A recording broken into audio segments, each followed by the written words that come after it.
going on, everybody? Welcome to Tuesday Night Live. Hang on a second, just right when I get on.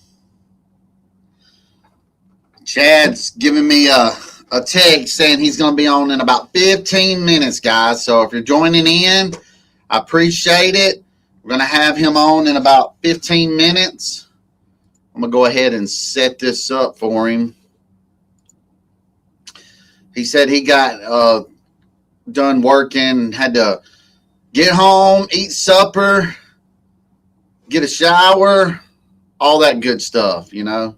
So let me get this set up for him so he can pop on here when he's ready to pop in.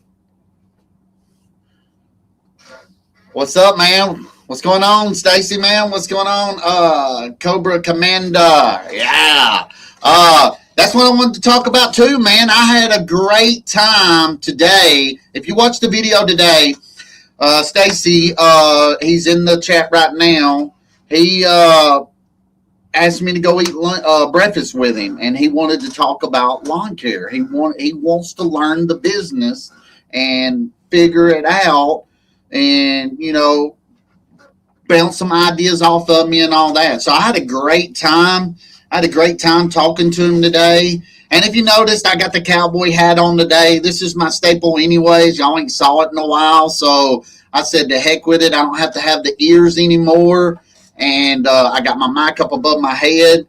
Hopefully y'all can hear me real good. I like to say that at the beginning too. Hey, if you can hear me good, let me know. Make sure everything's sounding good. Make sure everything's coming through clear. You can see the picture good.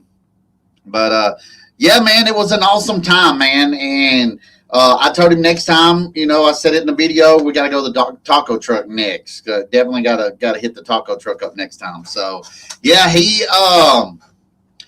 just wanted to bounce some ideas off of me and everything. And he's not going like starting a business tomorrow, He's getting everything lined up. He's going to start next season. So he's going to start at the early season of next season. But I told him to start his YouTube channel up. I'd push him out here, let y'all know what his YouTube channel is going to be. And, that way he can, we can see the complete journey. Like he's going to look at trailers. He's giving, us feedbacks on trailers. He's going to look at trucks, giving us feedback on trucks, options on trucks, mowers, weed eaters, blowers, racks. I mean, he's starting fresh, guys, from the beginning. So that's awesome. Doghouse, appreciate you, man. 10 out of 10 audio and video, man. That's what I'm talking about, man. You can't beat that. Paying that bill this month is helping out a whole lot with the old internet and everything. Francisco, what's up, man? Glad you're in here, man. Appreciate you being in here. Like I said, probably 15, 20 minutes on Chad. He's getting everything squared away at his house and everything. And, yeah, man, he's going to be on here shortly. So y'all help me out. Give me some questions. And we'll talk to him when he gets on here and ask him some stuff. But try to help me out on, filling in this time, which I can. I mean, I could sit here and talk for hours if y'all wanted me to. But I like to bring a guest on, help me out, bring somebody on, and we can shoot ideas off of each other. Y'all not just getting it from one side. You're getting it from multiple people or two people, which is pretty good in the lawn care business. And Francisco, he should go to GIE. Yeah. Oh, yeah, Stacy, you should go to GIE, man. It's one of the biggest trade shows there is. It's in Kentucky, Louisville, Kentucky. It's around October the 20th or something. I don't know quite the dates, but I'm sure some people in here can give you the date on that. And man, that ain't a bad idea, man. If you're going, go in October, and then you can see all these mowers, man, and look at all these mowers, look at all these trailers. It's one of the biggest. I mean, it takes 2 or 3 days to go through it. I've never been, but I saw a lot of videos and YouTube videos on it and everything. So try that.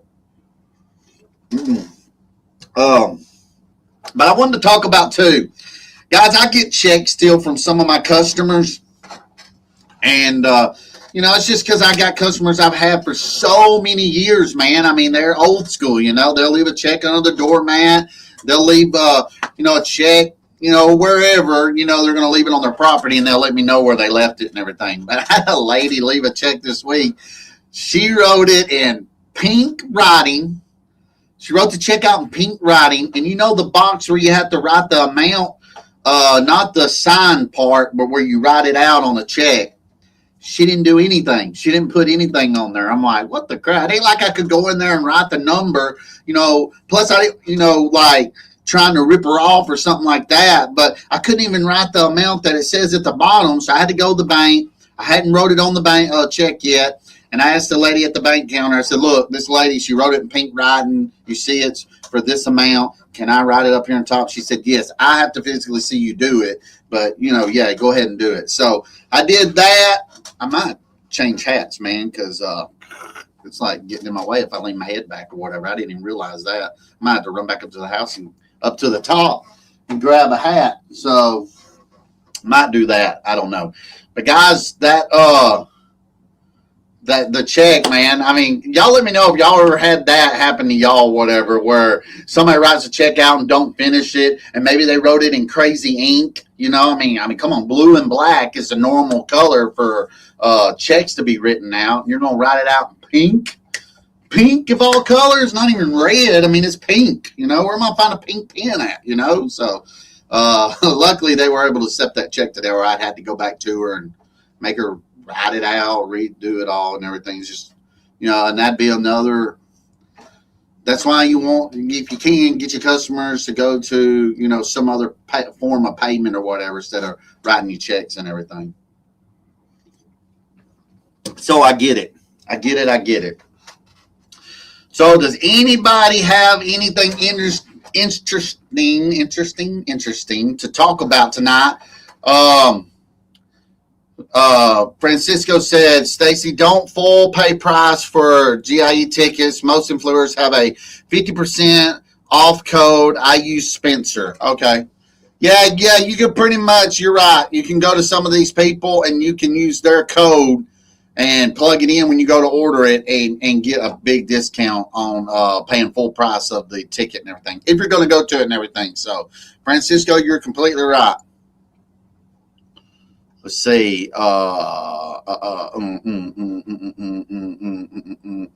Yeah, so I had a great time meeting him.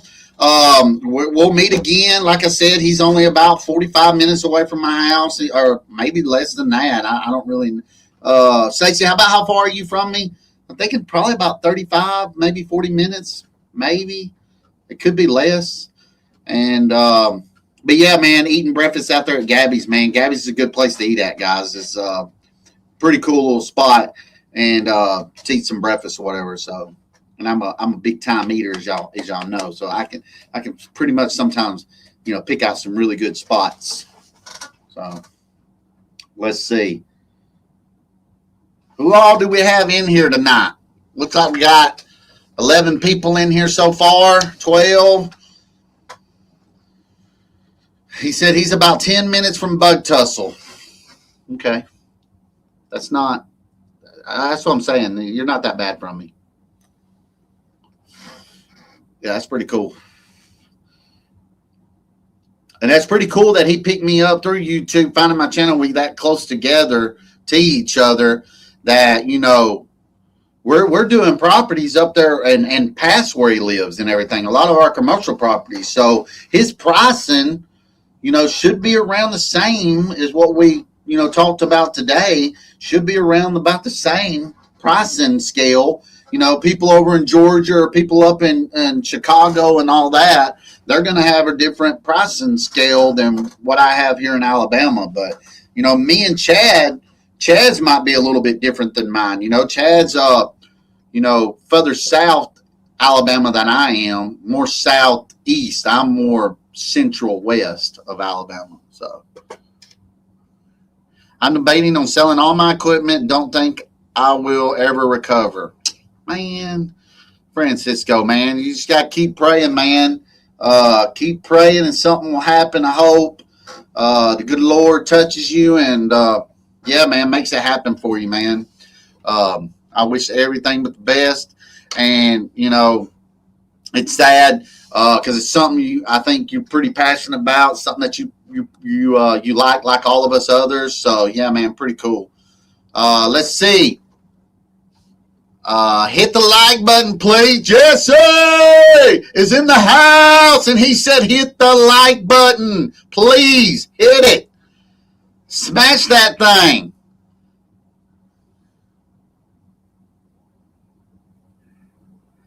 All right, Dalton said, do y'all price different in super high end areas or houses? Dalton, I don't care if you make $5 million a year, you make $100,000 a year. I don't price my jobs because I think you have money or whatever.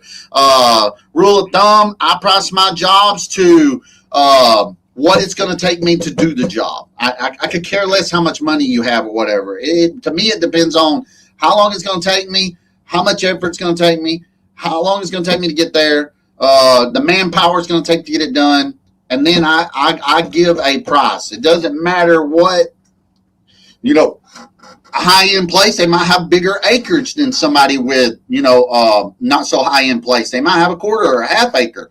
Just because you got all that land and make all that money don't mean that I'm going to switch my prices around for you. I'm doing it by the square footage, acreage, or however you want to look at it. So hopefully that helps you out. Ray said, I don't price any different. I don't either, man. Hey, it doesn't, I don't, like that's what I said. I don't care how much money you got. All I care about is, how long it's going to take me to do it.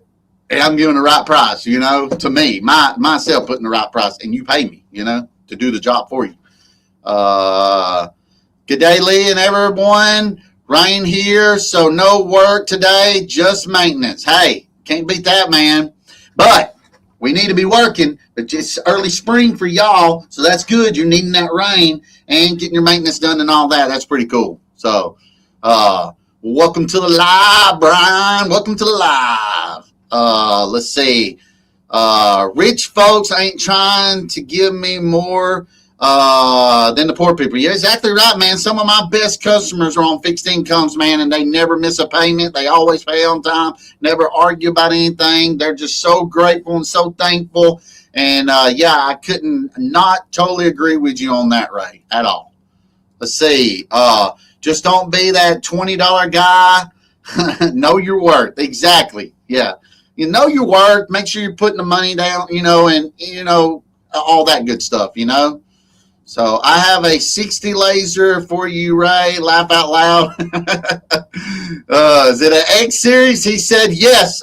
We might be making some deals here on the live. I'll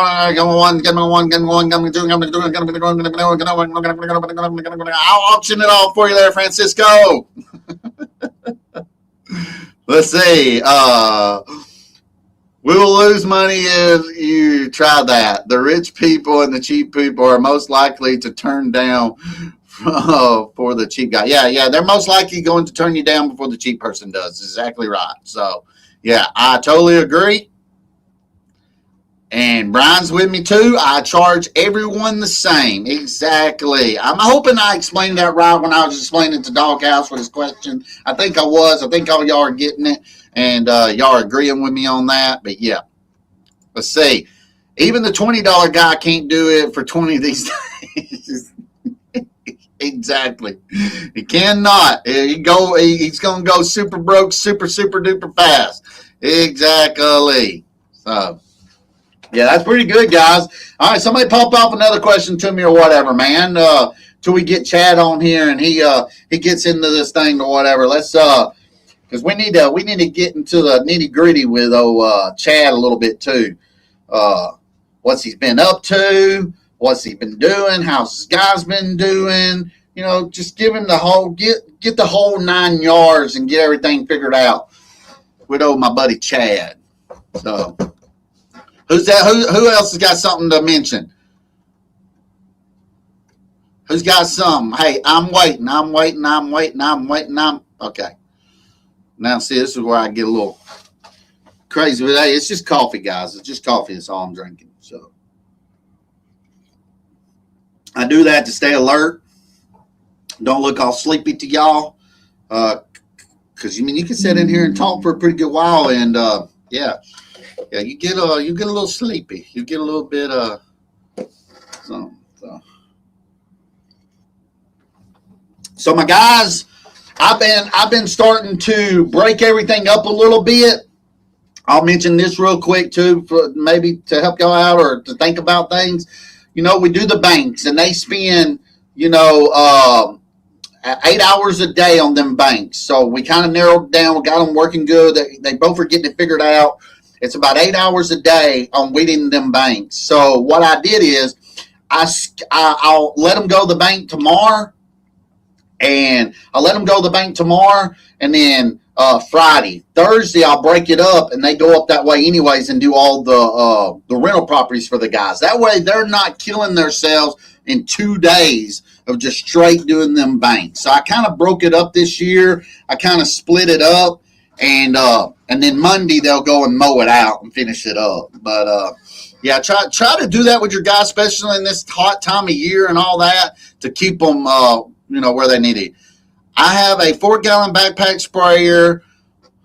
What's a good 2-gallon that y'all use? I see Ray's probably chimed in there on that one. A couple other ones. Yeah. Okay.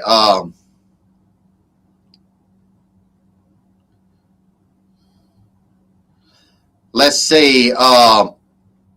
Ray said the Milwaukee 2-gallon handheld is top notch. I love mine. Yeah, Ray's already had to get another one, but I think, I don't know what was the reason for it or whatever, but Ray stands by that thing, man. He loves that thing. Yeah.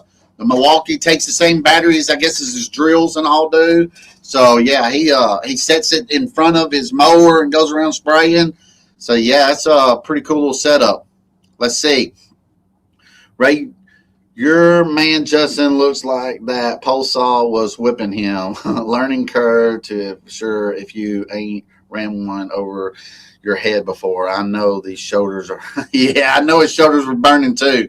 Yeah, I can see that a little bit in the video or whatever. But like he said, he did a whole lot of tree service stuff. He did a lot of tree work, and it's right. It's a learning curve. You get out there like Ray was doing, kept getting out of the skid steer and showing him things, like, hey, guys, I got to get off here. Let's see if he's cutting right. Let's see if everything's good. And that's good, man. Ray does that a couple times or whatever. The guy gets it. Ray don't have to worry about it anymore, But you got to start off somewhere. He's got to start off with a guy somewhere. He's got to teach him. And I like the video, man. I love that he was having teaching moments with Justin, getting out of the equipment, showing him things of what to do, and making sure he wasn't pinching the blade and all that. So, man, that's great, Ray. It just means a difference of you a little bit that you are willing to teach somebody, then definitely trying to grab it yourself and just taking off with it. Kind of work him through.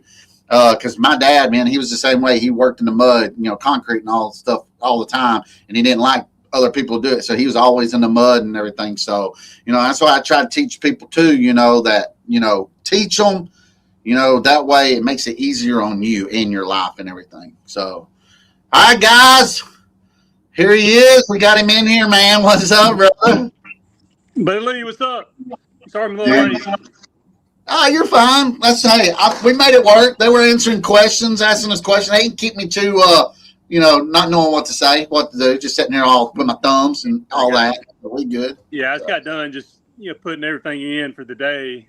Still haven't actually come up with the schedule for tomorrow, so yeah, we can't be out here for no 3 hours now. No, we're good. We won't. We don't stay out. We don't stay out that late on Tuesday nights. It's right. Hey, Ray put in his video. He's like, because Ray, I texted him that day, and I was like, hey, you want to go live tonight, Sunday? He goes, yeah, I'll go. He said, but Lee, I'm not going to go, but maybe an hour and a half. That's all I want to go. And I'm like, okay. 2.5 hours later, and I'm like, see, Ray, what happens? You get in here and you get so fired up, it's hard to get off, ain't it? It's hard to get out of here. So you're right. We just get to go and can't stop. I know. There's something nice. Can you hear me good? Yeah, man. What about you? I need to get like a microphone and all. I don't have a fancy microphone and all that kind of stuff. I'm just using my phone. So can you hear me pretty good? I got it overhead now, right above the camera view, so you can still hear me. I don't have to have the headsets no more because I got speakers in here now, and I can turn them up. So, I can wear my cowboy hat or whatever I want. You know what I'm saying? I need to definitely upgrade my YouTube game in the off season with some good equipment, software, and all that kind of stuff instead of just using my phone, all that kind of thing. But yeah, that's my plan. Well, you're just like Ray. You're out there making all that money, and ain't nothing but money to be spent. Yeah. You know. Yeah, we try. Well, it's going out. I sent a big check off to the civil engineer last week. It's kind of hard for me to stack it. Having to give it away for this big project I got going on. So yeah, it'll be worth it in the end. Stacy said, Jesse said, why is Chad outside in the heat? Because he can't get enough of it. He's been out in it all day. Why not staying in the night? Yeah, my wife always gets on me about talking really loud, so I'd rather be outside doing this because I do feel like I'm like screaming at the phone right now, to be honest with you. But that's just how I talk whenever I'm on the phone or whatever. But yeah, it feels pretty good actually. Yeah, not that bad right now. So it wasn't as humid today. I think North Alabama wasn't bad at all, was it?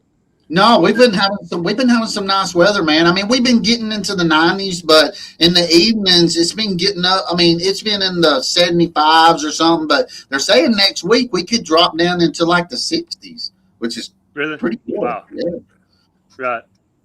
Just going to slow forward down. to, man. That's what I'm ready for the cooler weather. That's for dang sure. I know we all are, right? Oh yeah. Yeah, my guys definitely are, man. They're definitely ready for it. So we already have 1 yard that we had weekly all year. We cut it today, and he sent me a text saying, "Hey man, tell Roberto in because it's that one Georgia yard, and it ain't growing so fast." He said, "Hey, tell Roberto in, go ahead and skip me and get me back on 2 weeks. It's not really growing. They out there making tire marks." I said, "Hey, all you have to do is call and tell me." Have you noticed? I think I mentioned this. Yeah. In the live show Sunday, it seems like the Bermuda this time of year really starts to slow down a good bit, but the Georgia really continues to grow. Taller. It's totally opposite up here where I'm at, man. Really? The Georgia's slowing down, but the Bermuda, man, it's ramped up right now with all the rain and all that we've been getting. We're still getting showers. We got a rain. Stacy came to one of the local places with me and ate breakfast this morning, and when I was driving through town, it already rained, and I didn't even know it was raining. So we had a little shower. It's funny because, like in my neighborhood, we've been getting a lot of rain, and the grass is really, really growing, really thick, and all that kind of stuff. But in Auburn, I was noticing last week in some of the neighborhoods, it's burned up. A lot of the yards aren't growing hardly at all, and they almost like burning up. It's just so scattered. You just never know. I mean, it could be raining in one spot, and then a mile down the road is nothing. So that's just how it is these days in the summer. Yeah, storms and showers and whatnot. But I'm definitely ready for things to slow down. I'm sure you are too. Yeah, yeah. Well, I don't know, man. Hey, keep them out there, man. Use them, run them like some barry mules. You really think I'm treating my guys like that? Does anybody on YouTube think I'm treating Roberto and them like that? Heck no. Like you said, they want the hours. Yeah, they do. That's good. Yeah, they do. If they want the hours, give them the hours. So I wish, like I've talked about before, I wish I could say the same. I got to kind of be careful, my guys. They.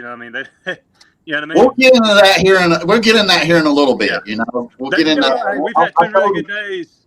The last 2, today and yesterday, been solid days for sure overall. We've probably done around 50 yards. I've sprayed, fertilized some, so we've had 2 really good days. Feel like we're pretty well caught up, and I'm always trying to get ahead of the game each and every week, not just being caught up. I want to try to get ahead.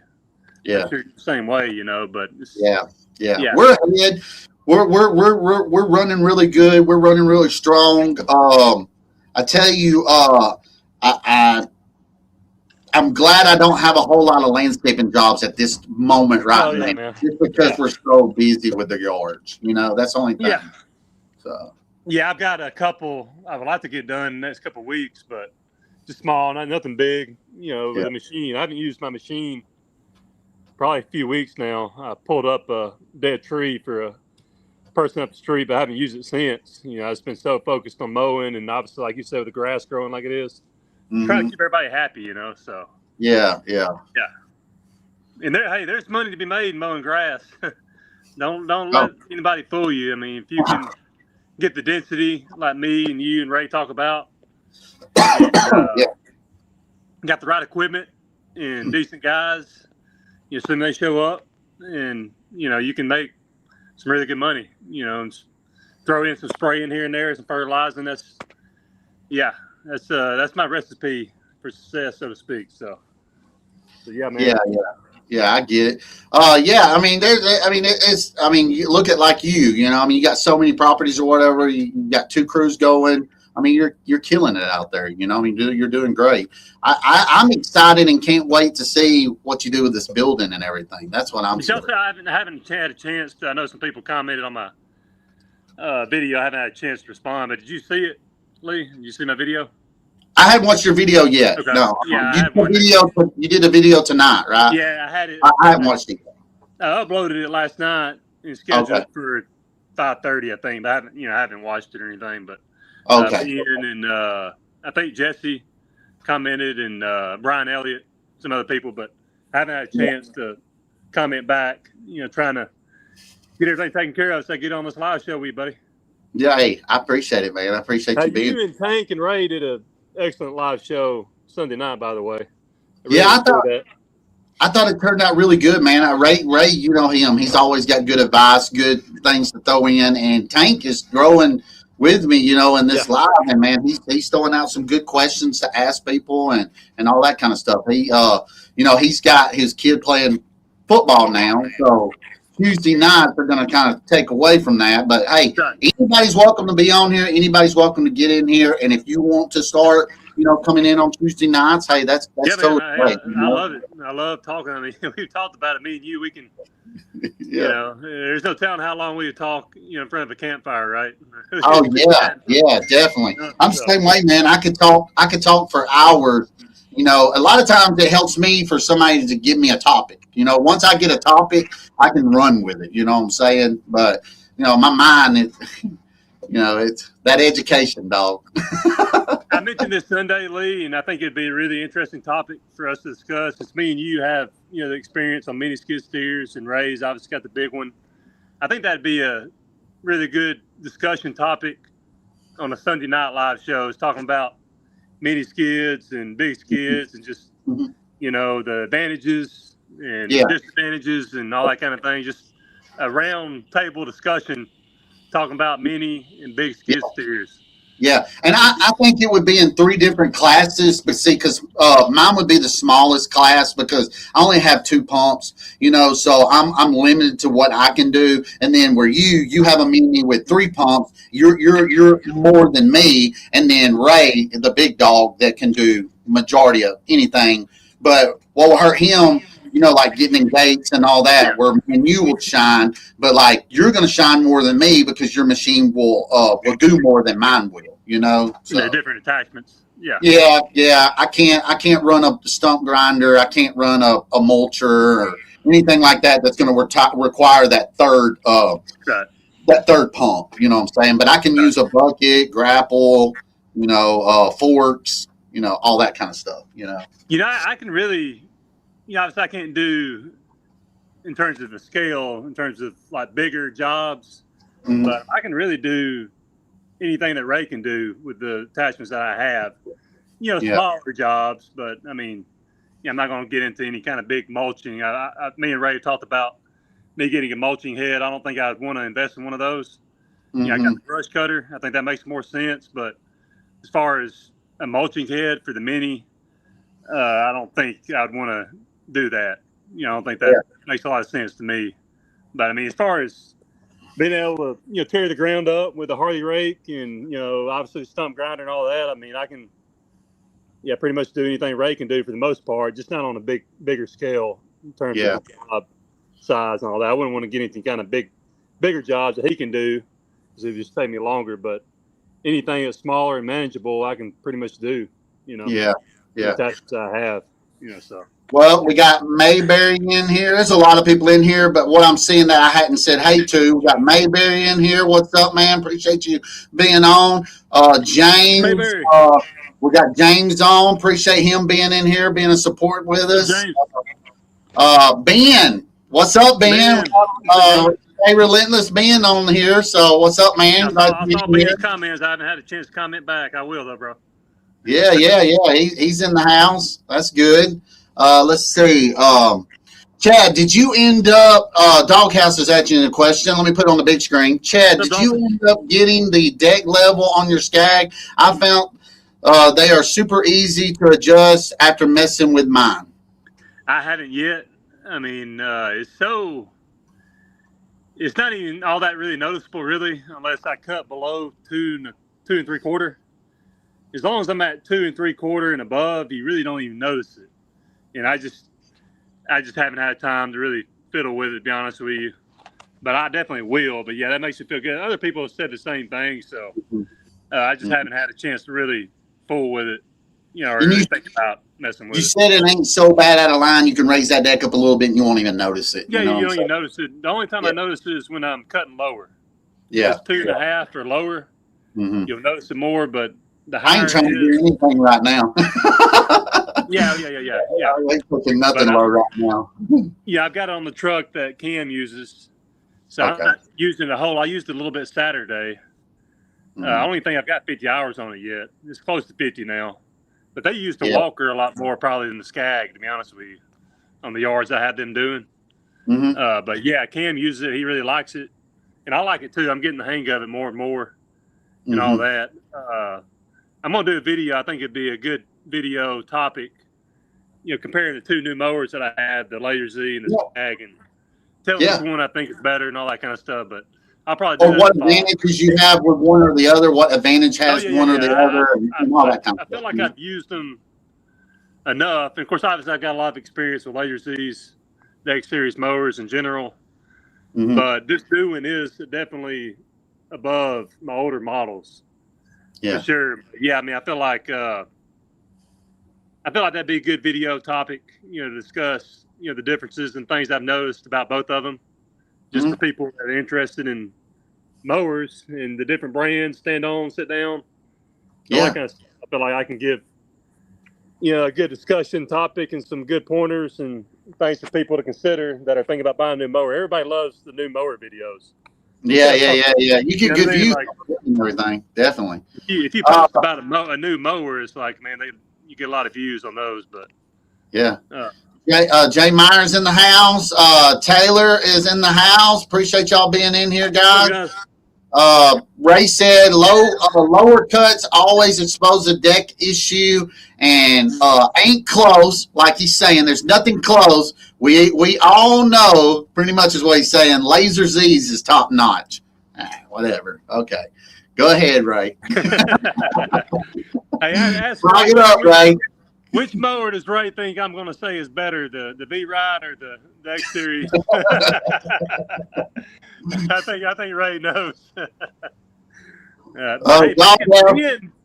Ben sat on. Ben tried one out. I don't know if he actually mowed with it, but he tried a Laser ZX Series mower. I think the same one I have, the new one, at a Okay. dealership a few weeks ago, and he was talking about how much he loved it. He said he felt Yeah. like a king on that thing. But yeah, man, it's the comfort and all that. Yeah, Yeah. and now that the deck is fixed, Yeah. and I mentioned that in the video too, Lee, in the video I posted in terms of what the Okay. dealership did for me, Exmark did for me. They actually they ended up replacing the entire deck. Oh wow. They couldn't weld it. Yeah. They couldn't weld that thing on there for whatever reason. I thought they would be able to, but for whatever reason they weren't able to. I'm sure Ray would say that he could do it, and maybe he could, but for whatever reason they determined they couldn't weld it. So Exmark ended up sending me a brand new deck, and those things are like $3,000. Yeah. It kind of came out good. I mean, I only had 80 Yeah. hours on the mower, and ended up getting a free deck out of it. So, Yeah. but Yeah. Do you now get to I'm keep trying the to whole deck for do what? parts? Do you get to keep the whole deck for parts? Well, that's the discussion topic. I'm really not sure. I mean, I asked the guys at Ace, and they're kind of in limbo on whether Xmark's gonna let me keep it. I don't know. It's kind of. I think they will let me keep it if I want it. I've never had any kind of spindle issues with the X Series mower, but I mean, you never know. I mean, I would like to have the spindles. Obviously, those deck wheels are like $50 a piece, and they're still brand new, basically. And anything else, even those little covers that go on the sides, I could probably use those covers. Yeah. But yeah, that if you watch my video, you'll see where that Oh, spindle actually cut a hole into the deck where oh it wow. broke. And see, I was noticing the noise for a few weeks. Yeah, I think it had been broke for a while, and it just eventually it got worse and worse to where I finally checked to see what was going on, and that's when I noticed it was broke. And when I tried to kind of fiddle with it, that's when it came out of that little hole that it was in. Yeah. So I couldn't mow with it after that. But I think it had been broke for a while, and I was somehow able to use it. Ben said, I demo one. It was very nice. Still push mowing though. And then he said, been push mowing for over a month. It's all good. Felt like a king on a throne on that laser. That's what Ben said. Yeah. Ben told me. Ben's push mowing 3 acre yards, man. Can you imagine that? Staying relentless, man. Yeah. You know what I'm saying? Hey, you got to do what you got to do, and hats off to him. You know, I mean, that's a lot of work, man. You push mowing 3 acres, good night. You know, I've never done. When I first started when I was 15, I used my grandparents' push mower to begin with, and I bought me one of my own. But it was pretty big. It's probably about an acre. This place I would push mow. It'd take me like 3 hours. My mom would take me to the place where I'd push mow after school, and I would push mow it till dark, usually or pretty close to it. But yeah, I could imagine doing that consistently, mowing that size property, 2 or 3 acres. Are you kidding me? Yeah. But it's like Ben just said, man, sometimes you don't have a choice. That's what you got to do, you know? I mean, that's exactly right. Yeah. I mean, it sucks, and, you know, but I mean, I get it. And we all started somewhere, but you know, it's man. I don't even take on push mower jobs anymore at all. But in the beginning, I mean, I push mowed a lot of yards. You know, I push mowed a lot of backyards and everything. But yeah, it sucked. I'm feeling for being on that because 3 acres is a lot of acres to be push mowing. Yeah, Ben's been getting a lot of jobs with his dump trailer too. You're making some good money doing that. Well, that's good. Tell me about that. So that's good. I think he's making some good money. You know, in the meantime, you know, once he gets his mower fixed and all that kind of stuff, he's doing that. So he's doing well. Talked to him a couple weeks ago, but that's good. I'm gonna turn these lights on, buddy. Let you real quick. Okay, go ahead. Ray was agreeing with you on the Z ride, of course. He's going to be agreeing with you on that. But I welded it, but can't guarantee it. I remember the video that Ray did with Justin, his worker, when Justin was using his V ride. Did Ray ever get on the V ride? By the way, I don't ever remember him getting on the V ride. Did he? I don't know if Ray ever ran it or anything. Ray needs to let us know if he ran it or anything, if he likes it or what. You know. It might have slung him off of it. I will say it's definitely not. I'd be curious to use your John Deere riders, Lee, just to get a comparison, but it's definitely not more comfortable than my new Laser Z. That's for dang sure. In terms of comfort, I'd much rather use my sit-down Laser. Yeah. Especially bigger properties. My Q850s, the R's, you know, you can get the M's, which don't have the spring on your feet. Mine has the springs because it's the R model, and it has a big rubber mat. So you're standing on that rubber mat, which deadens a lot of that, you know, stiffness or whatever. And I was wondering, does yours have that on the Skag? Yeah, it does. Okay. Yeah, it's got 2 little. I don't think exactly like that. I had to see yours to know what you're talking about. But yeah, it's got some 2 little rubber hickeys. Oh, so yours just has a bump spot. Yeah, yours just has a bump spot. Mine's actually springs, you know, on the back. It ain't like a springs too. I'm not really. I'm not really sure. I have to get a good look at it, but I mean, it does have some bounce there. Yeah. Some give. It's not rigid necessarily, but I'd have to look at it again. But yeah, I think it does have. Yeah. It's got some kind of brace there, you know, to, you know, brace for the bumps and all that kind of stuff, you know, driving it. But but comparing it to my new Laser Z, my new Laser's super comfortable. It's a really comfortable ride, you know, even compared to my older ones. Yeah. Well, that's like the John Deere's, you know, when you get into the 960, the Z970s, even my Z950 had the air ride seat on it, which is nice. Don't get me wrong. And you can adjust the weight on the front of it, right? Can you do that to yours? You can just yeah. It's got one of those. yeah. Yeah. Yeah. So mine was the same like that, and I loved it, man. But the one thing difference with the 960 and the 970, they got on your handles, you can raise and lower the deck. It's automatic, so it's got a button that'll raise and lower the deck to where you want it and everything, which is kind of cool. It's right there at your hand. You don't have to move your hands or nothing. Raise and lower the deck. And you still got a foot thing that will automatically shoot it up. You know, like if y'all are running, like y'all do, running over stumps and anything in the yard or whatever, that don't damage the feather the deck. Feather the deck. deck. You can't really do that with your John Deere?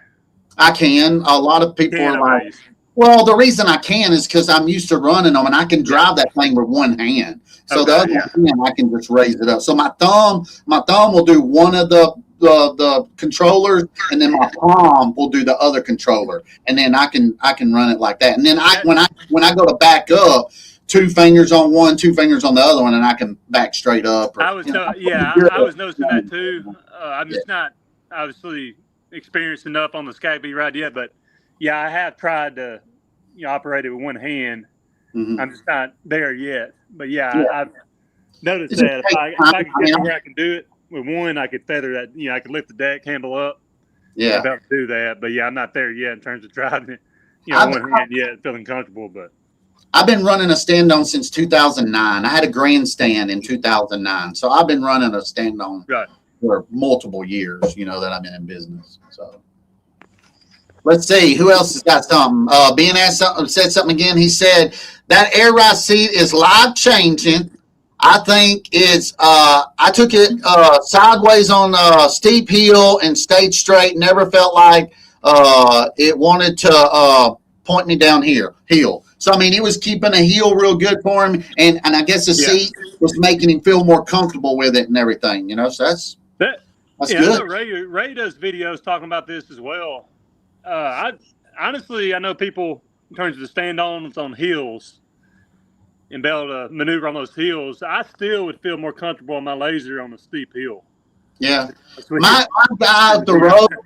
My landscape guy up the road that owns a business too, he bought a John Deere this year for the first time, and he still feels more comfortable on the set down than he does the stand on with the heel.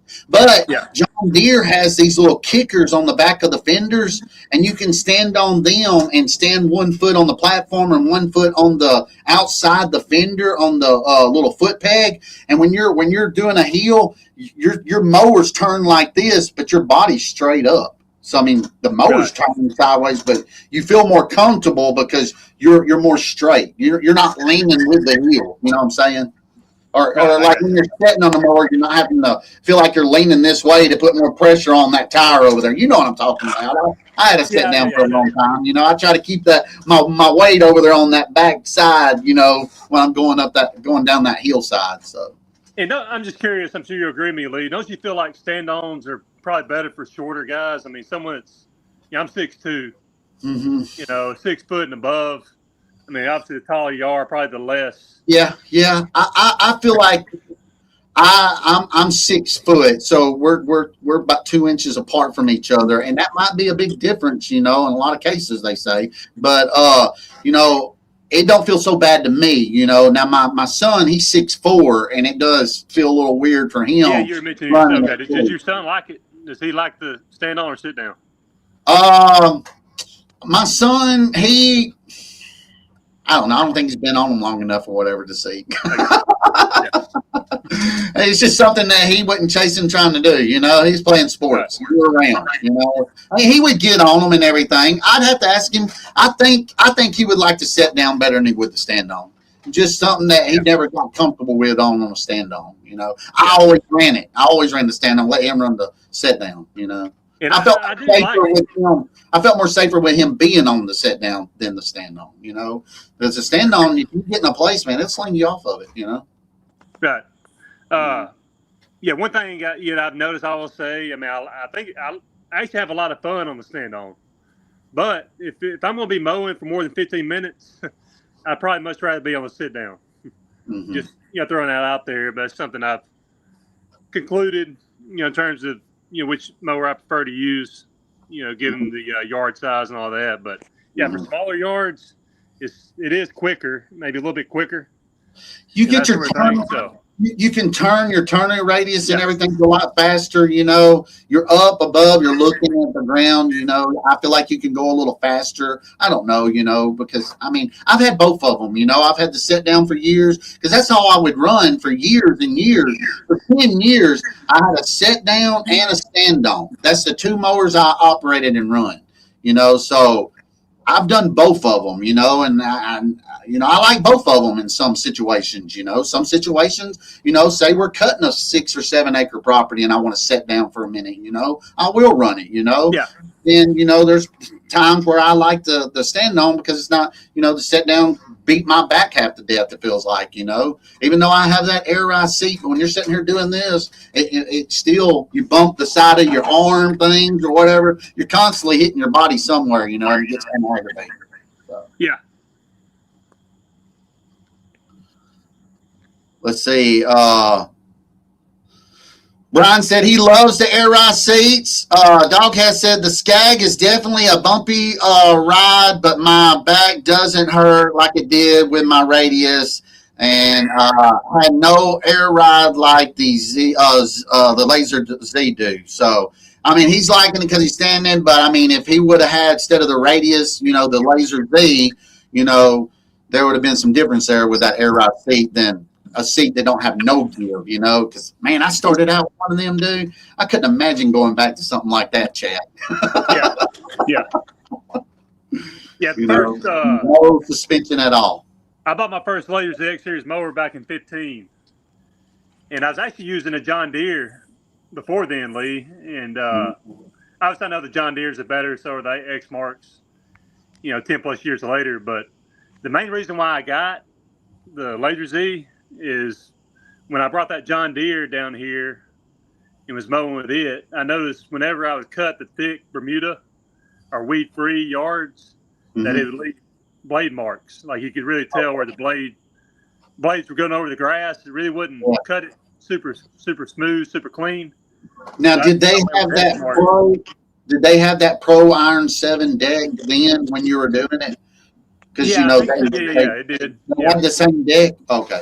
Because I know it was several years ago they redesigned them and made them better. But I don't see a whole lot what you're talking about with the weedy yards and all that, it leaving a lot. But I mean, that time of year or whatever, we're sharpening blades twice a week anyways, So. I mean, this was 2015 when I was using it. I had it for a few years. Okay. And like I said, I didn't notice it cut fine on the weedy yards, but whenever I cut the thick, weed-free Bermuda or zoysia, you can just tell where those blades went over it. And from what I was told is due to the blade tip speed not being as high as the X Mark. And as soon as I went with the X Mark, I didn't notice as much. It's a lot smoother cut and all that. But like you were talking about the air ride seat, it didn't have that air ride seat, that first one that I got back in 15. So yeah, I remember it being bumpy, but it also grabbed the heels a lot better. The center grab a lot lower. Late speed than the John Deere at the time. Okay. I actually got the John Deere stuck in that pond at the HOA account, my big HOA account. Yeah. I got it stuck on the side of that. Well, yeah, I got it stuck in the pond when I was going alongside that steep hill there on that one side. I ended up getting it catty cornered or kind of turned to where I couldn't go anywhere but down. Yeah. And, I got in that position, ended up back. I didn't have any choice but go in the pond. Yeah. Luckily, I ended up getting a guy that I knew that had a Jeep. Was it a wetter morning? Is that why? Was it the dew on the ground and all that? That's what caused dew on the ground. Yeah. But the one that I had, like I said, it didn't hold the heels near as well as the Laser that I got. Shortly after. Does the Lasers hold it better in the dewy weather, like I'm talking about, than the John Deeres or whatever? Do you feel like it holds the ground better? Yeah. I mean, the John Deeres, I'm sure, are a lot better now than they were then. Yeah. But the commercial one that I had then, definitely. The X Mark, the X Series Laser Z. Yeah, it was a whole lot better on the heels, and it just cut a lot smoother. I didn't notice the blades. Going over the grass as much, that kind of thing. Mm-hmm. And that was because, from what I was told, the blade tip speed on the X Mark was a lot higher than the John Deere. and that's the reason why the John Deere was leaving those blade marks in the grass. They're real noticeable. I mean, you're going to notice a little bit, but this was very noticeable. And once I got the laser Z, yeah, that helped. It just cut it smoother. But I'm sure, like I said, I know the John Deeres are better now than they were then. Yeah. Black Smoke, what's up, man? Appreciate you being in here. He said, Ferris 61, let me put it on big screen. Ferris 61-inch walk behind is a heel killer. I had one a while back. And then he said, I could take it on heels, no zero turn or stand-ons, could do, laugh out loud. Wow. So, yeah, he said. I never used the Ferris. But he was using like a walk behind, it's got the what do they call that? The sulky. Yeah. My landscaper that's down the road from me or whatever that's got a business, the one I was telling y'all, he just purchased a John Deere. He's ran them for years. He loves them. He swears by them. They hold a heel better than any mower. I tried a X-Mark. I forget the name of it. That had the sulky behind it. Yeah. A few years ago, I hated it. I couldn't figure it out. I demoed it, and I did not like it. You got to it takes longer to get used to the drive, and then you're turning and your legs going something other way, wonky. And I've never got on one and running. I saw a lot of YouTube videos where people leave the throttle on and they fall off of it, and that thing's sitting there doing a donut, and they're trying to stop it. I saw that a lot. I'm like, I don't want nothing like that. Because I will fall off of it. What's up, Steven Johnson? He said, we have 3 Ferris Z 3X. I've heard good things about them that have been pretty good to us. Way more comfortable than the Skag V-Ride we use, in my opinion. So, yeah, I've heard good about the I think it's a Gravely. Or no, the Ferris. I've heard good things about Gravely too on their stand-ons, and I've heard good about the Ferris on their stand-ons. Ray said he loved the stand-on. Ferris. He had that diesel Ferris for a little while, and he said it was nice. So we got some new people in here, man. I appreciate y'all. Appreciate y'all stopping by, coming in. Rip Dynaco. Yeah, Rip Dynaco, I think. How many hours till y'all change oil on y'all's mowers? I've been going every 50 hours in South Mississippi. I'm about the same way, man. I'll do the 10-hour start, then I'll do a 50-hour oil change, probably 2 times, and then I'll go 100 hours, actually. I'll go about every 100 hours and change the oil and the Kawasaki engine and everything. So might be the wrong thing to do. Everybody might yell at me in here or whatever, but man, I don't know about Chad, but if I'm doing every 50 hours, we're changing the oil about every 2 weeks. Yeah, I do every 100, Lee. That's every 100, a good suggestion. He said he does every 50. Yeah, he said he does every 50, and he's in South Mississippi. I got you. I had to come in. I was getting eaten up by mosquitoes. Good deal. Man, well, yeah, you don't want to eat up on mosquitoes. They'll tear you up.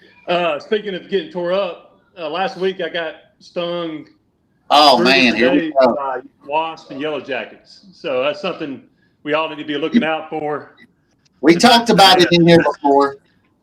Yeah. Well, this is prime time from now through the fall when you go hit those yellow jacket nests. If you're not careful.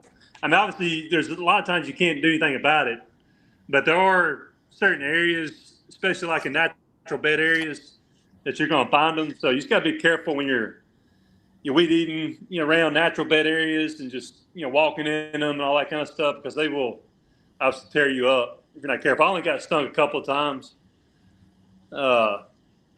Saturday I got stung twice.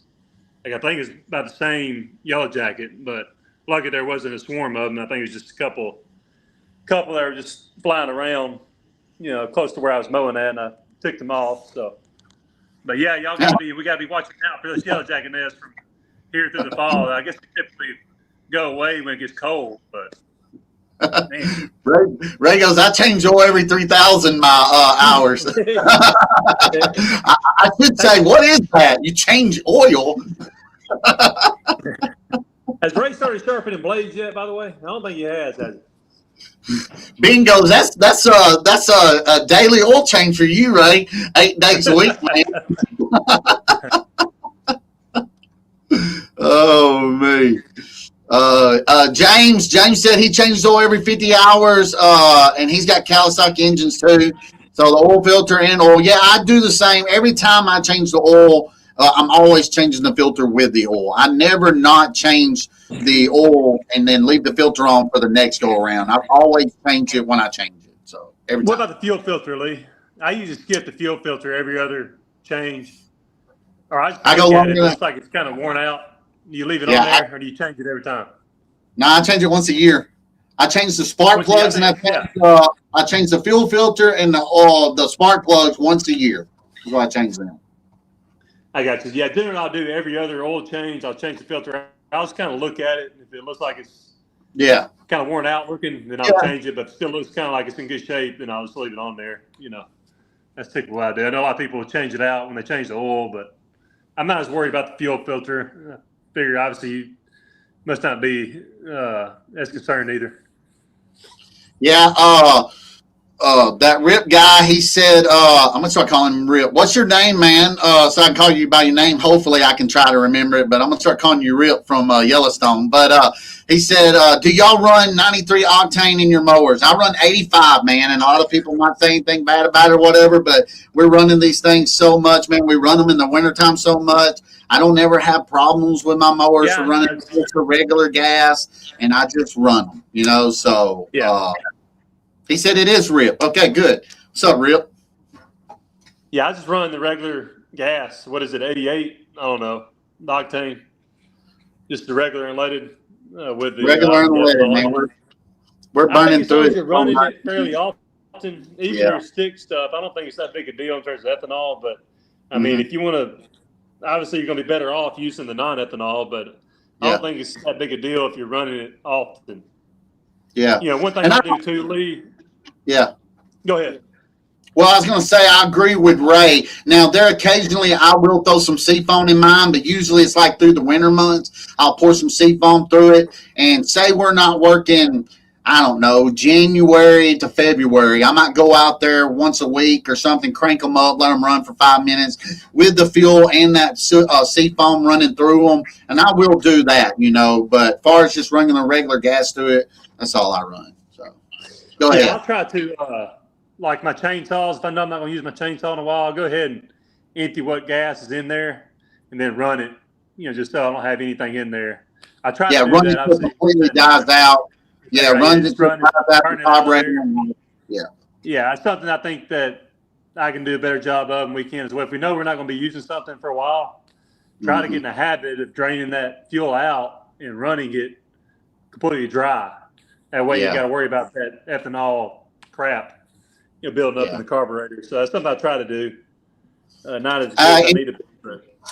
Y'all saw my video and everything where I was changing the back of the weed eater part out for the 70 for Roberto that I bought off Amazon. Now, that's something I got to do a little bit better job of is looking at the filters on these weed eaters. Man, they were packed. I mean, they were nasty, dude. And I got to do a better job at that. And that might be reasons why a lot of these people are having trouble with it cranking in the summertime or whatever. You might want to take a look at your your air filter. It's not getting any air to it, man. I didn't realize it. It's closed in pretty good. When I pulled that thing off, dude, it was so caked up with grass and crud and all that. It was bad. It was bad. I got a good question for the guys in the audience. So how often do y'all change these spark plugs in your stick equipment? If you're using them regularly, I try to change them out about every 6 weeks, 2 months. Well, you're doing better than me. I'm about once a year on that as well. Like I go in time and I change out all the spark plugs and all that. Now I will try to do a little, and I have changing out the fuel filters on the equipment throughout the year, or whatever. But pretty much spark plugs and fuel filters and all that once a year. So. Well, that's something. If you ever notice it not running well, that can usually be a culprit too. Is the spark plugs burning up? Yeah, what I you can mean? stick another one in there and help. Yeah, Yeah. throughout the year. I like to take what I'll do, Lee, as far as like the weed eaters and stuff. And you talked about blowing your filter out. Is I'll take the plastic cover off and take my air hose gun and just blow the heck out of it.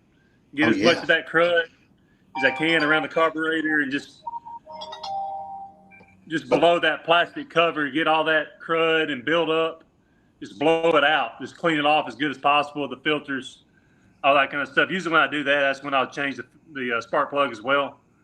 That's something I do every so often. I try to just blow all that stuff out of there, clean it up good. Oh yeah. I'm having to text this guy back real quick. You can read some questions and stuff real quick if you want to, Chad, and I'm letting him know where I'm at. Sorry about that, guys. I can't see. I can't see the comments. Otherwise, I would. You can't? It won't take me but a second, guys. So it's another YouTuber texting or whatever. So I was telling him I'm in my live right now, So that's good. Let me see. Let's answer some of these questions and let's try to catch up with some people because we want to answer their questions and stay engaged with them. But yeah, we don't charge them unless given problems. Okay, so Steve Johnson said that he ain't changing anything unless it's given a problem is when he's going to do any kind of maintenance on his. Black Smoke said spark first thing to get rid of. As soon as I get it, I rip that sucker out of the muffler, man. It don't stay. I don't even want to leave the store with it. I want to throw it back in the store with them. I'm curious with the guys that use Echo, is that just a steel thing or does Echo have the spark arrestor as well? We'll see if somebody says anything or whatever. I'm tempted to try one of those Echo weed eaters. Was it the 260T or whatever it is that people keep mentioning? I wouldn't mind buying one, just trying it out. I just always use steel stuff, so I feel like I'm just more comfortable with it in terms of how it handles and feels and all that. That's why I've never went away from steel. Mainly, obviously, my dealer too. They don't. What's up, Brandon? Appreciate you being in here. Brandon said Echo has them too. Echo has the start resistors on it. Yeah. Ben said he's out, man. Chad, appreciate you being on. He said thank you and everything and watching your video. Paul was killing me. I tried a new guy out, lately. I tried a new guy out. You have to watch the video. You get chance. Yeah. Ben, appreciate you being on. You don't want to say hey to me, that's fine, but I appreciate you being on, man. I appreciate you coming on the live, man. Thank you so much. I love the view and the comments. Thank you. Steve said when the Red Max trimmer starts losing power, I put him on the big screen. I just take the muffler off and scrape the carbon built up out with a small screwdriver and run top notch. It runs top notch again. So yeah, okay. A lot of people like Red Max, man. Sadawi or whatever it's called. I can't. What is that? Sadawa. Yeah. A lot of people like that. We don't have any of that around in my area. It's mainly just Steel and Echo, and Echo is way far from me. It's like 25 minutes or 30 minutes to unless I go to Home Depot and get the Home Depot models or whatever. But to actually get the Echo product, I got to go out of town to get it because Ace Hardware in my area, like you, sells steel, Tri-Green steel, Marvin steel. Now, I could go with Husqvarna because Tractor Supply carries Husqvarna just like Home Depot carries Echo. But steel, even at some other places or whatever, carries it's still the same brand, I think. Like steel at a Marvin's is still the steel at Home Depot is the same as steel at Tri-Green. But I've heard people say when you want to buy Echo, don't buy it at Home Depot, buy it at an actual dealership. I don't know what it's the same weed eater and stuff, ain't it? Well, could you get the warranty? Okay. Or you probably can get the warranty if you. I imagine if you obviously go through the dealer, you get that warranty support, but you get it through Home Depot. I don't know. I'm not sure how does that work curious if do you get warranty coverage if you buy something like that, Echo, whatever, from Home Depot? Maybe some of the guys in comments can.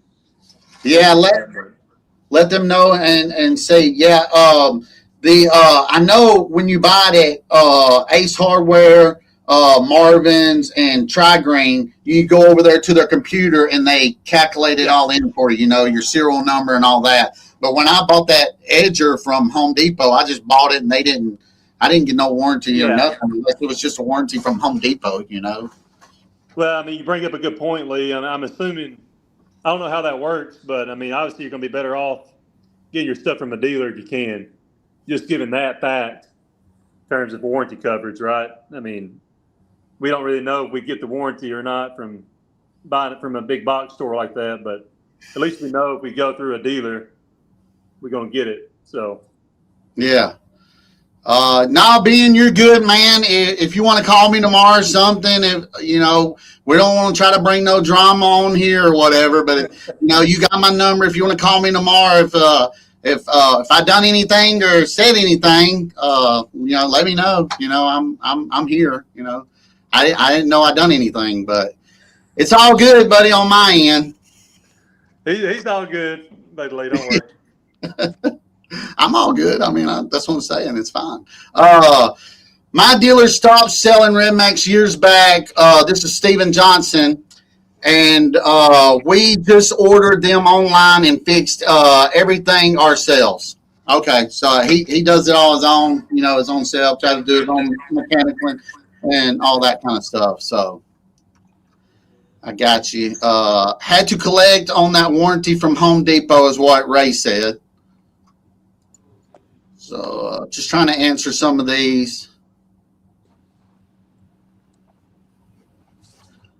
Ben's getting a little hostile. But that's okay. Ben, I don't know what I did to you, buddy, but it's all good. Yeah, we'll get the warranty from any Echo dealer no matter where you buy them. Okay. Warranty is gone once you take the shit off. Okay. Oh, once you take probably the end of the weed eater off and everything, the shield off or whatever, they're going to cancel the warranty and everything. So I get it. I think that hasn't been the case for me. I mean, they may say that, but I don't think they actually enforce that. Because I brought steel weed eaters in before. Is he talking about Echo or steel? Because I've had warranty claims on my steel weed eaters before. Where I didn't have the guard on. My Tri-Green said they don't warranty it. What you do is just put the dang thing back on and bring it in there to them is what they tell me. But it is a case at Tri-Green or whatever that if they know that the guard's off or whatever, they try to void the warranty. But my guys say, hey, just put the guard back on, bring it to us. Well, if you're under warranty still, we'll try to do what we can for you. So no, I get it. Let's see. Yeah, they've never made me do that. Okay. Putting the guard on, but I don't know. Dealer by dealer. I don't know if that's the difference between Ace Hardware and Tri-Green. You know what I'm saying? But yeah, what happened with mine was, before I have guys that let that one guy in particular that let the string out super long, and it would tear the clutch up, the clutch and the weed eater. Yeah. From letting the string out too long, which obviously wouldn't have happened if it wasn't for the guard, if the guard was on there. And that's one good thing about the guard. It keeps you from letting that string out super long, which, I mean, as long as you're, not just being a moron out there and letting it out, a foot and a half long on either side, I mean, it's not going to be a problem. I'm not going to let it out super long. But, yeah, if you let it out really long, then it's going to tear that clutch up. And that happened to me several times. There's one guy that was working for me that would do that. He tore up several. I had several clutches replaced, and a lot of times it was warranty. It ended up being a warranty, although it probably shouldn't have been, because my dealers, great dealers, so they were able to warranty it. Luckily, it's about $100, I think, for a new clutch. Yeah. And, my guys, I've noticed it's like you were having the problems this year saying the pull cord on the 94Rs, man. I think it's just because we're pulling them so much, man. They're using them so much, it just breaks them or whatever, man. So let me let my dog out real quick. He's whining like crazy. Come on, Paulo. I'll be right back. Come on, buddy. If I could see some questions, guys, I'd answer them, but I can't see any questions.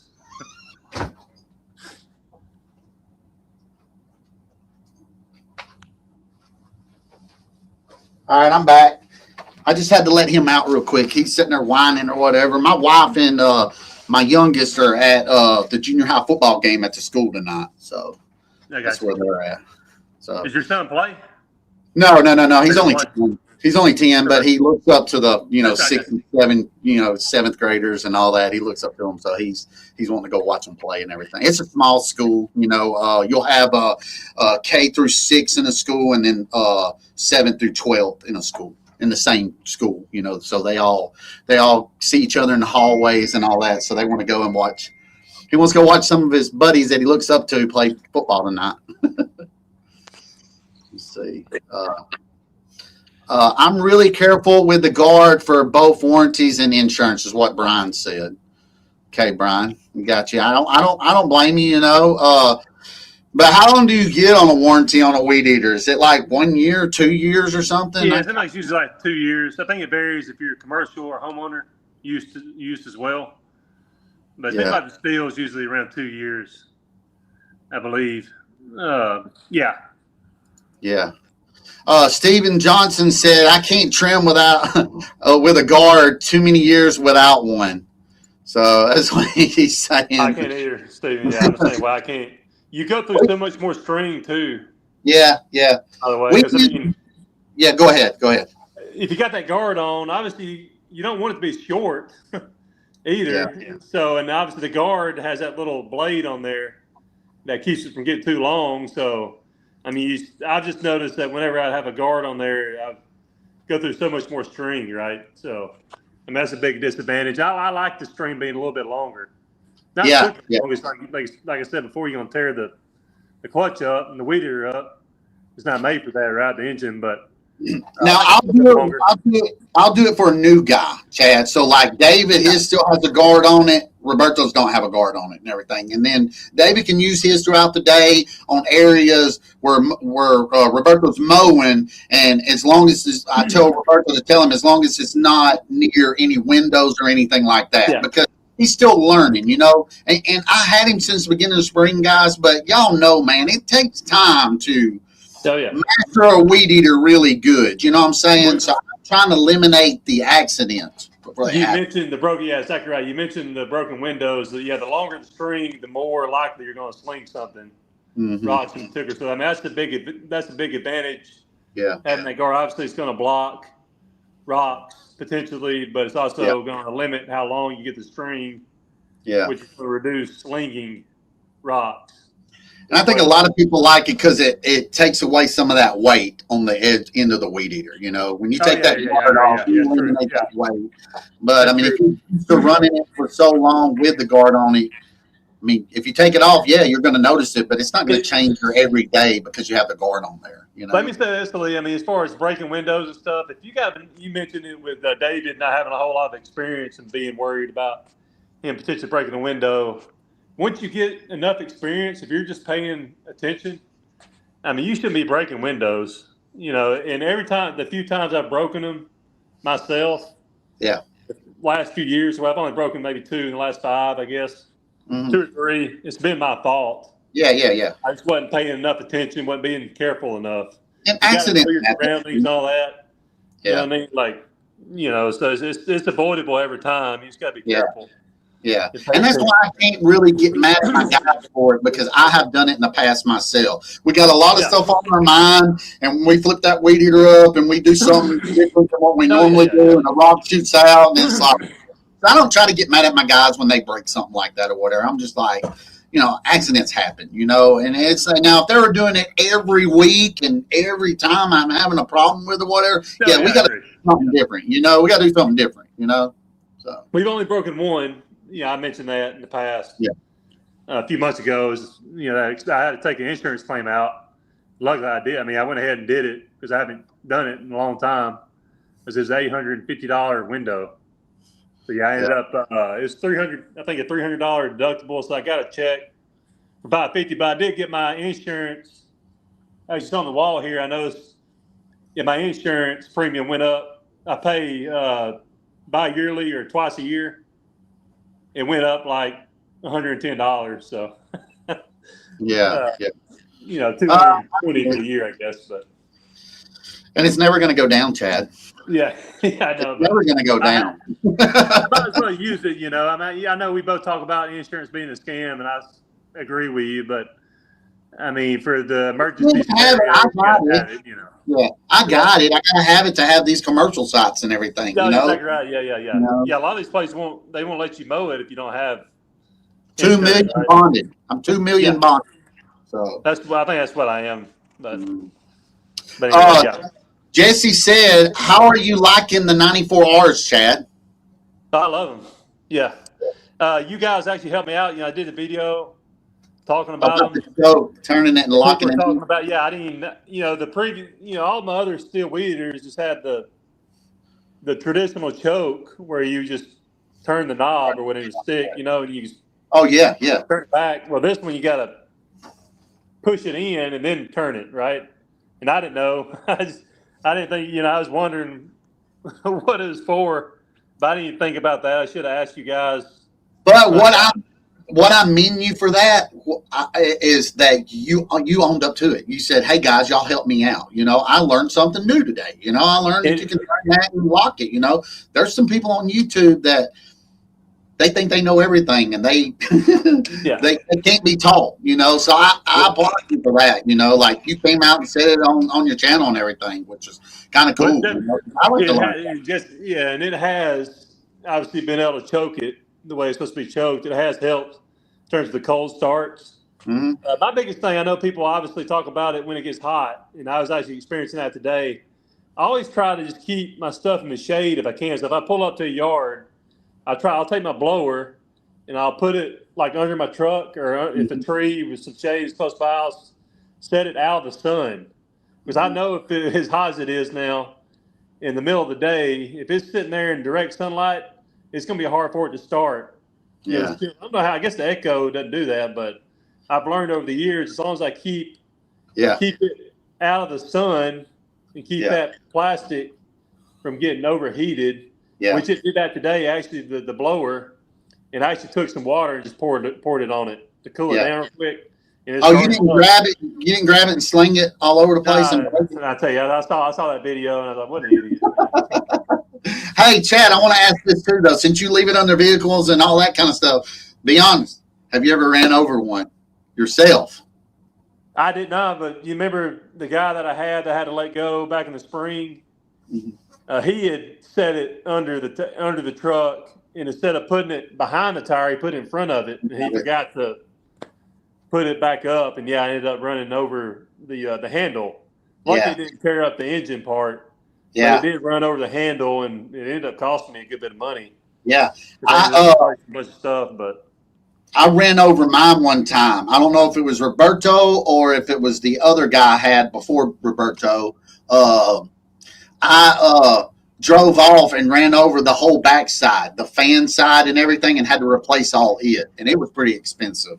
So I had to replace the back, where your back goes to and it goes up under the engine. I had to replace that whole plate and everything because it broke it and everything. Broke all the fins and all that. So I think you'd been better off just going ahead and chunking it. So it was economical to go ahead and replace those parts. Oh yeah, because back then, what was the price of the 800s when they first came out? Were they like $7.99 or $6.99? Me and you mentioned it. Yeah, I think it was $7.99 at the beginning. Yeah. Were they? So obviously we're so used to everything going up, but I think you're right actually on that. The price going down a little bit. Well, I think it's what $5.99, $6.99 now. Yeah. And so I bought the back plate and everything and got it for I think it was like $150, and I took it apart and put it all together back myself. So I didn't take it to them and let them charge me $100 and something an hour to work on it and all that. I did it myself, you know. Hey Lee, why you brought up, you're bringing up the blowers, and you brought up grow it, mow it guy. I saw that video too, but he was talking about he had the BR800 with the side pull, and I had those before, by the way. Now I just got the traditional, pull cord or whatever. I did like the side pull, and I bought a couple of them. But one thing I noticed, it seemed like that mechanism would wear out, tear up. It always ended up tearing. Usually from your guy. Now, if it was just me using it all the time, because you don't have to like jerk it. If you were easy with it, it worked fine. It wouldn't tear up. But your guy, my guy that I had that tore up a lot of it, so he would go, rip it. You know what I mean? And it ended up usually tearing it up. The little mechanism in there, the little wheel or whatever. Mm-hmm. So I ended up just sticking with the traditional BR800 with a traditional pull cord. But I did like the side discharge because, when people would come out or the side pull, people come out, customer come out, talk to you. You just turn it off. You don't have to worry about taking it off and starting and all that. So I like that aspect, but I noticed, if your guys don't really know what they're doing or if they don't care as much, they're going to, really rip that cord and it's going to end up tearing it up. And that happened to all the ones that I had. They always ended up, tearing up, that little side pull cord, I guess the pulley or the wheel there at the bottom, usually it was that ended up tearing up. Yeah. But anyway, I did like that, but I decided after tore up many times that I just go with traditional pull cord. Yeah. That's what I've always had, the traditional pull cords. Ray said I ran over a T01T saw one time, which that was probably pretty expensive. Them ain't pretty cheap or whatever. And he said, Lee, I called them the L plate. I replaced many of them, so talking about the back of the blower and everything. That they call it an L plate or something. So Doghouse said, I slung an edger attachment off the trailer a few weeks back. Somebody else hit it before I could get back to it. Rest in peace, Milwaukee. Hey, I was going to ask, for some reason I was thinking Dalton got a new X-Mark. So he did get a Skag? He got a Skag. I got you. Yeah, he got the Skag. He's got a Vertex and a Skag now. I think it's what I was assuming he got a new X-Mark, a laser, but yeah. James Jay Meyer said I bought a new Echo SM225 from Amps Power Tools for $269. So he paid $269 for a Echo CRM 225. That's probably not a bad price for real. That's a weed eater. Yeah, okay. That's just your weed eater. Yeah. What's up, Wayne? Appreciate you being in here. Wayne, what's up, Wayne? Yeah, Chad can't see the comments, guys, so I'm reading them off and everything. And we're trying to catch back up with y'all and go through some of these comments. Brandon said 94 feels great in the hands. It's just a pain to start in the heat. So, I mean, he's having trouble with the heat starting and everything, too. So, like Chad said, I saw a lot of people kind of put it somewhere in the shade or maybe pour some water on it or something, try to cool it down. That's what it is. It's just getting too hot. Yeah. Something else I do, Lee, in terms of 94R, is it does vapor lock in terms of I'll open that gas cap. And that's actually happened to me a few times this week or last week. Open that gas cap and that gas wants to come out. A little bit. So that's another thing that I'll do is I'll open the gas cap, let that pressure out if it's not starting, and that's something that definitely hinders it from starting. So that's another thing you can do is release that pressure, from the heat, the gas and all that, especially if it's pretty full, Yeah, I got that box truck, so I think that helps us a lot with a lot of our stuff not really getting too hot and having the vapor lock issues. But I ran the open cab like you got, the UD 1400 Nissan. It's an open bed like yours, and I just ain't really experienced a whole lot of vapor locking getting hot. Now, I said previous in the lives and videos that Kubota, that I was when I was with Kubota in an enclosed trailer, that mower would always vapor lock. Dude, it made me so mad. But my new mowers, they don't do it, and it had a Kawasaki engine on it too, so I don't know. Yep. My new Laser Z did it. I think I mentioned in a video or I mentioned in a live show, Lee, a few weeks ago. And my older one, 2024, did it as well about 2 weeks ago. I'm not sure. I guess maybe some of this gas is getting a little more water in it. I really don't know. First 2 times it's ever happened to me. Mm-hmm. I think it's unusual. It hasn't happened to my new one. Of course, obviously my new one broke, so I haven't used it a whole lot since that time, but I haven't experienced it since. But I'm really not sure why it occurred, because it was just like one particular occasion where it was having a hard time starting. Mm-hmm. Then once I got it going, it was fine. My new one did it multiple times that same day when it first started doing it, but my old one just did it that one time during that particular day, and it was fine after that. But yeah, I'm assuming it's vapor locking. Yeah. I bet that's what it was doing and everything.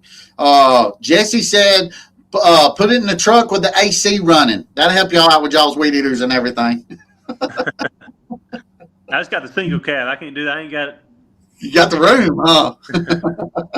I do not like the smell of it. You know how when guys, a lot of times, it's something I get on to Maddox about, and his buddies that help me from time to time, is making sure you tighten that gas cap on the blower. So they don't, that gas will trip on. And I hate that smell, man. You get in, hate that gas smell. Yeah. If it's a lot, you end up getting on your seat and all that kind of stuff. So I hate the smell of gas. Yeah, in closed space. My box truck has leather seats in it, that E450 and everything. So usually we wipe it down and all that. But if yours is like how my NPR used to be, it's cloth seats. So yeah. Hey, didn't you have weren't you having an issue with the truck not that long ago, Lee? Did you get fixed? No, I'm still having trouble with it. We got to drop the transmission pan and possibly put a transmission filter in it and change the oil.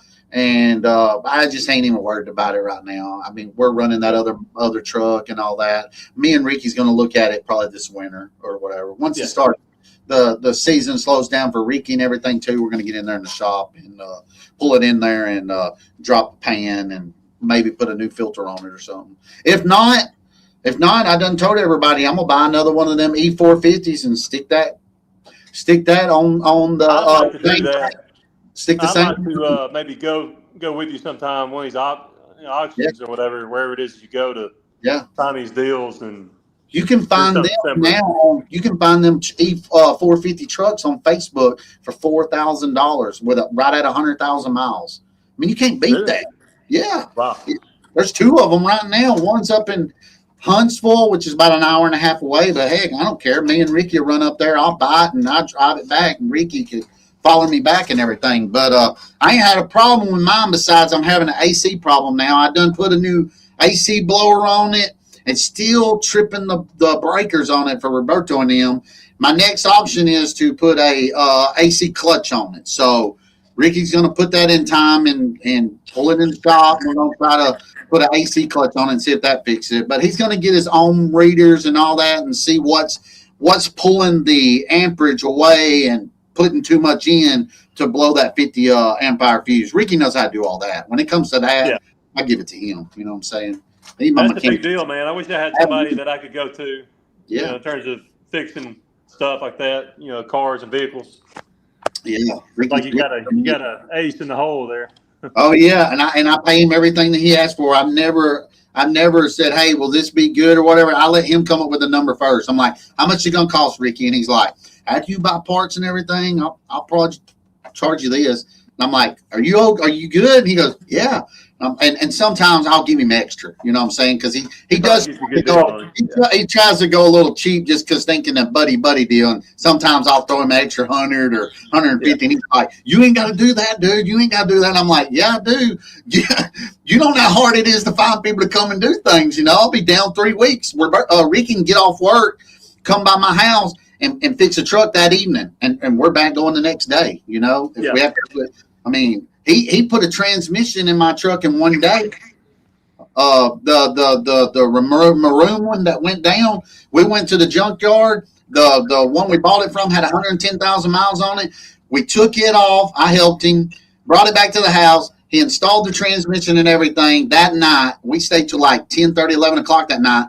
They drove the truck the next day to work. I got you. So, I'm curious. I've always been curious about as far as gas versus diesel. Yeah. And the benefits and all that kind of stuff. What are Ricky's thoughts on gas versus diesel in terms of a work truck? I mean, Ricky, I had it in my live. I know you were watching the live last Sunday. I'm looking at getting another truck. But I'm trying to figure out what's the best solution on that. And I've been looking at that 1500 3.0 diesel because Ricky said if I buy 2500 gas, it's not going to pull nothing like that 06 F250 I got, the diesel. He said the torque is what matters. Your torque in your truck and your transmission. I'm sure there's other people on here that's going to argue back and forth with me on this, and that's fine. But I was looking at the 1500 3.0 because it gets on the highway. There's people saying they're getting 33 miles a gallon on it. It's a 1500. It will pull 15,000 pounds. My little minis and mini eggs and all that, I put it on that landscaping trailer or whatever. I'm nowhere near 15,000 pounds. Yeah. That's what I told Ricky. I said, I'm not chasing where I need like Ray has or whatever, I don't even see it in my future that I want to tackle work like that. I like the mini, get in 1 or 2 days a week or job and get out because my maintenance is so going, I can't be stuck on a job for a week doing a big, huge landscaping job. I can't, Well, as far as working on, I've always heard that finding a good diesel mechanic is hard to find. Yeah. So, obviously, is Ricky, does he work on both of them or does he just work on gas? What is he? No, he works on both. He used to work for RPM or something like that, where they work on ambulances and all that, and they were all diesel, like F250, F350, F450. He knows all about diesel. So diesel and gas. So that's why I like it because he can keep that 6.0 going that everybody hates. He keeps it running.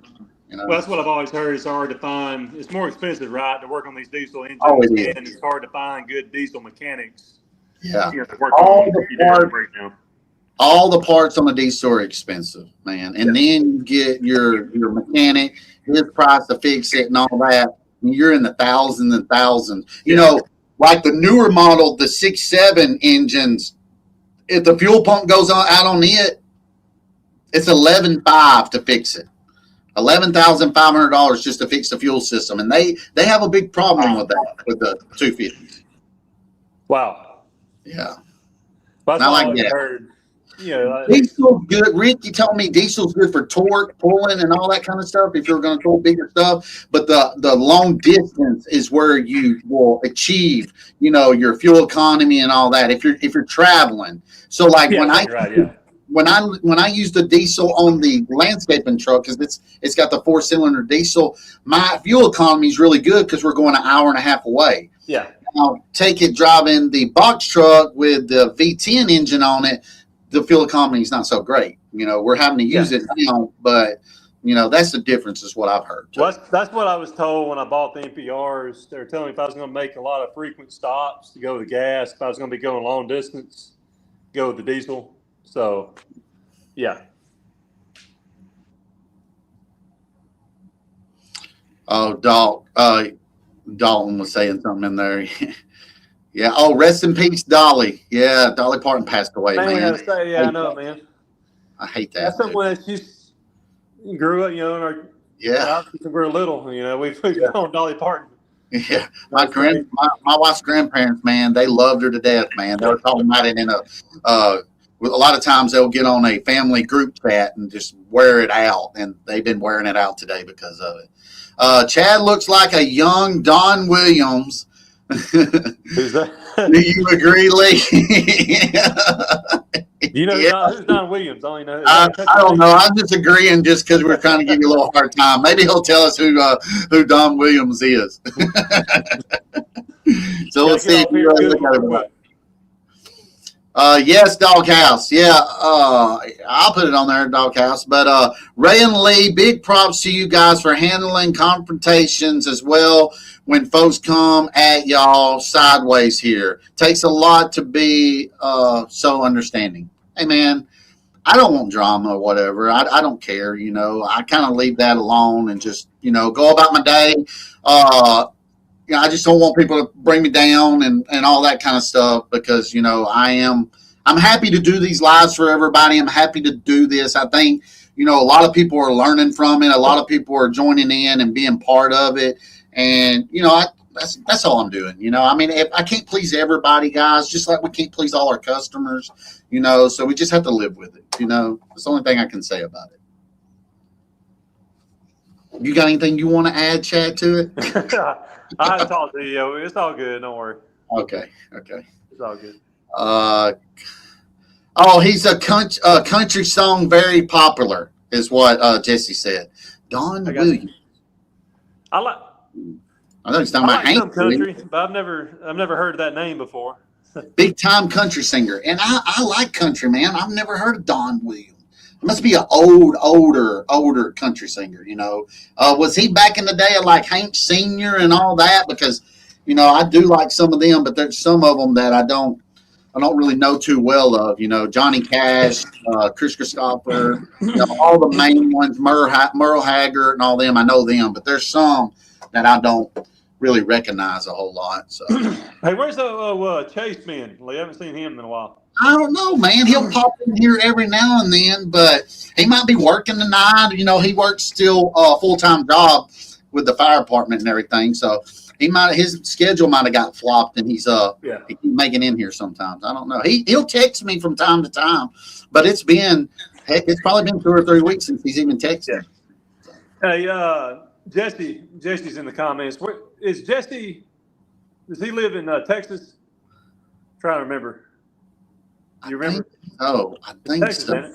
Yeah, I think it's Texas. They've been super hot there this week, I know. He said, I forgot I was 30 years older than y'all. Out loud. Yeah, might be a big difference in the country music and everything, you know. So you don't like country. What kind of music do you like? Do you listen to stuff in your ears when you're cutting? I listen to a little bit of everything, to be honest with you, but I mean, if I have a go-to, I would say classic rock. You know, 70s, 80s, 90s. I like a lot, like Smashing Pumpkins. Oh, yeah. I love 90s rock. That's the best era. 90s rock is probably my go-to. Overall, I like classic rock. Do you listen to music? Do you listen to podcasts? Yeah. What do you listen to when you're on the mower or whatever? What's your mostly go-to? Usually 94.3, which is the classic rock station. They play a lot of 90s, too. Yeah, we got the same station. I used to listen to Rick and Bubba a lot. I know we talked about this, but I don't. I listen to them still. But ever since Bubba went away, I got tired of it, to be honest with you. So I haven't really listened in a while, but I listen to Feinbaum. Yeah, I like Feinbaum. They got some characters that come on there, dude, from Alabama and Auburn fans. It's both ways. I mean, I listen to Feinbaum. Obviously, we're getting ready for the football season in college. I know high school's already started, so that's something I always look forward to in terms of just keeping me going and getting me through the season. Get through the heat is looking forward to football season, right? So those are things that you can do. That's something I do. Try not to get burned out. Just looking for things that you can look forward to. I like you know what I mean?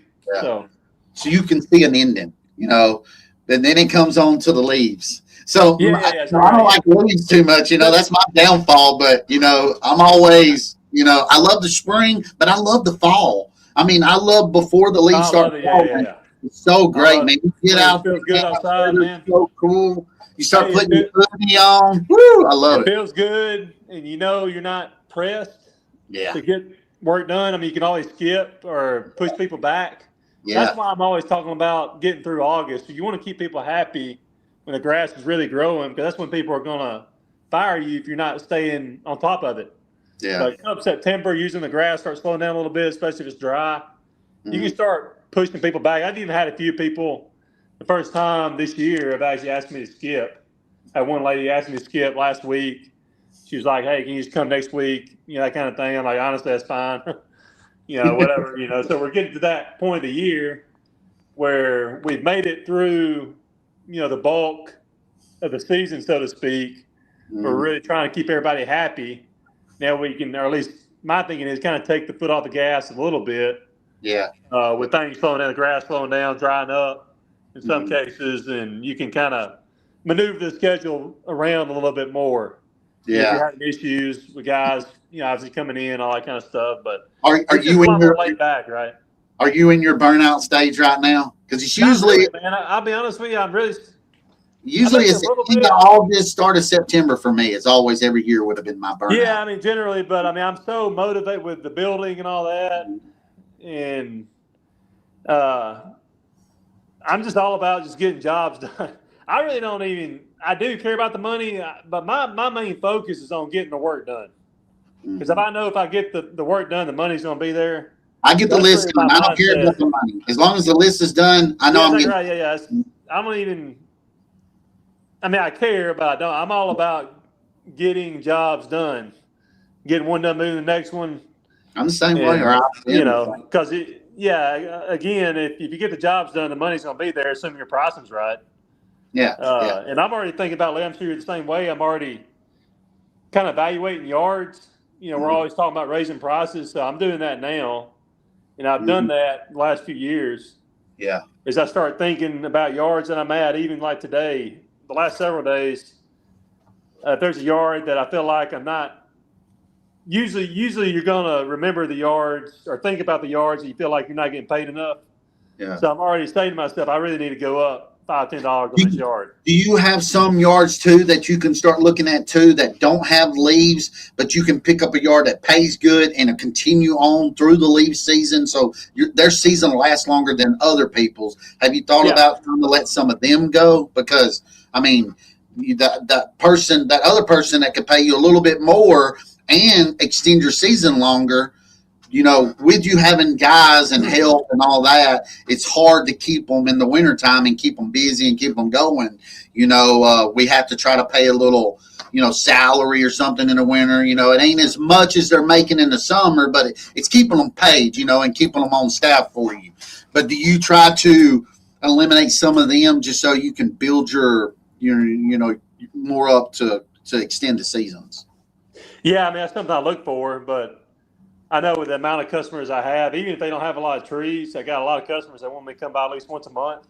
Yeah. So, I mean, come the fall, when the grass slows down even more, I've been working every Saturday. Yeah. I actually worked I worked half a day the previous Sunday. That was the first Sunday I worked on Sunday this year. But I'll get to start taking my weekends off. So that'll kind of allow for more work during the week. Yeah. I'll have plenty of work for me and two guys, and I'm probably going to end up letting the one guy go, to be honest with you. Once things slow down even more, I'm just kind of tired of dealing with him. Cam's great. Yeah, I just got to get him to start taking better care of himself. But he does a fantastic job. He's got a great attitude. My customers love him. He's great. He really likes doing his work. Yeah. It's just whatever reason he gets sick a good bit. And obviously it sucks for both of us, but I feel like he's been honest with me. I don't feel like he's lying when he's telling, because he genuinely likes doing his work.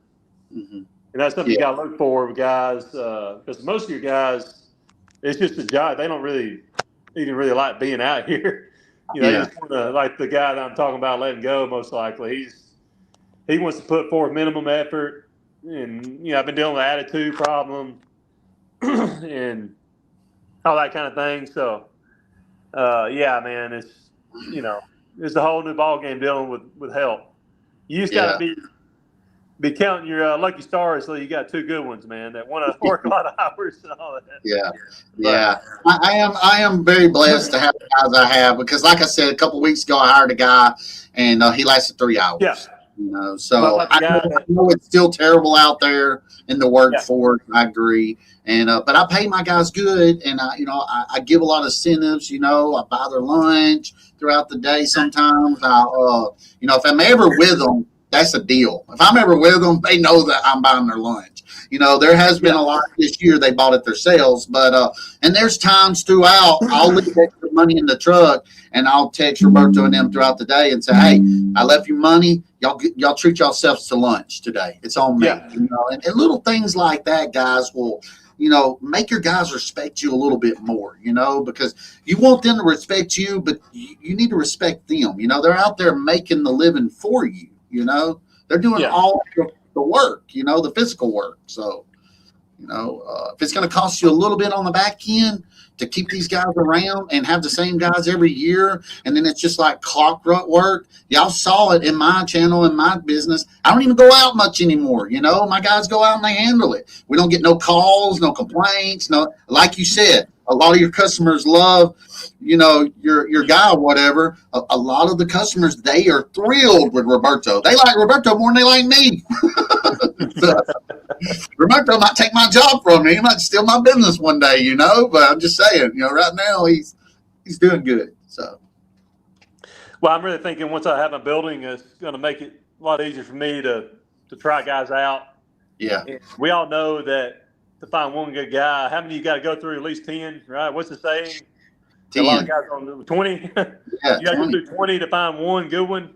So I'm really going to do that. I'm going to test that concept because I don't like people that I don't know where I live and all that kind of stuff, obviously. Yeah. So I'm going to feel more comfortable about hiring and trying to hire and trying guys out once I have a shop that they can go to instead of knowing where I live or where we meet up at the gas station, all that. I don't, want guys I don't know to know all that right away, right? I'm, obviously with the family, you know what I mean, kids and wife and all that. I want to be careful and cognizant about protecting my family. Mm-hmm. I'm not really worried about me. Mm-hmm. Obviously, I'm more worried about my family and keeping them safe and all that kind of stuff. Yeah. But I'll feel more comfortable about trying guys out once I have a shop and all that kind of thing. So I'm looking forward to that. Yeah. Jeff, appreciate you being in here. Our grass is still growing pretty good here, and I'm burnt out a little bit. So he's feeling a little bit of burnout. Yeah, and then these are your solo guys or whatever, getting out, getting in the trenches every day. They're doing all of it. Solo guys are. So I can see where they will burn out a little bit faster than the guys that have helpers and people like me that manage a crew and all that. So. Hats off to the solo guys. I mean, basically what we're doing right now with 2 trucks. Obviously, I'll have Cam, my other guy, together, and I'll be in a truck by myself, unless I have my son. Obviously, my son's in school now. Yeah. So, I've been pretty much solo, but I know exactly, like you, Lee, I'm sure the same way. I know exactly, and Ray talks about it, how to go about doing a yard the most efficient, time-saving way. If I have to go back out there and do it, and then I have some this year where we got rained out several days, I'll go and cut 6 or 7 yards in that day just to catch them back up on the schedule. Exactly. And you know exactly which yards to do to help them out. The yards they can do, you know what I mean? So that's how I am. It's like a puzzle, right? Throughout the week. Yeah. Each day builds upon the other in terms of getting the weekly work done. Right. Yeah. And that's something I'm constantly thinking about and planning and strategizing in terms of getting all the work done, Yeah.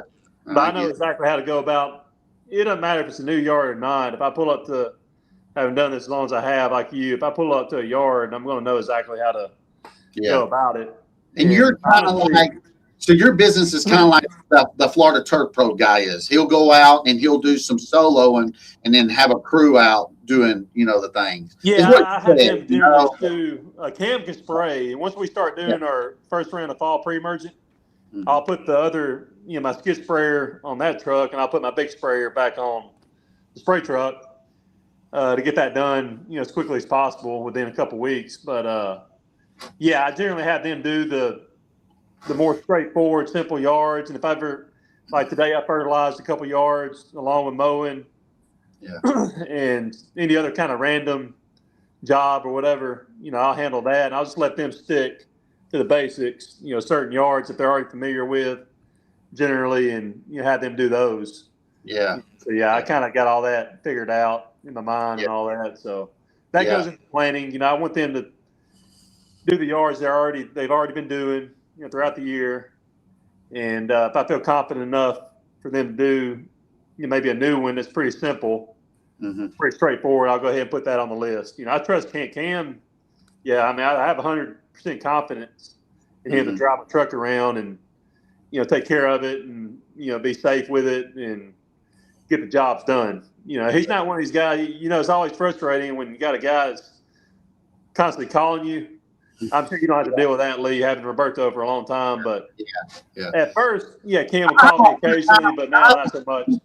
I have a hard time getting in touch with Roberto. I'm like, good, where you at? Where you at? My wife's like, leave him alone. I'm like, well, you know, because sometimes in the day, you know, a customer might call me and have some changes they want to do, you know, and I'm like, Roberto, kind of keep your phone close. I know you like to keep it in the truck, go out and work and everything, but when you get back in your truck going to the next yard, just check your phone and see if I try to call you, you know, see if you have a call by me, buddy, you know. I prefer just to text unless it's, you know, if it's something simple, you know, just shoot Cam a text.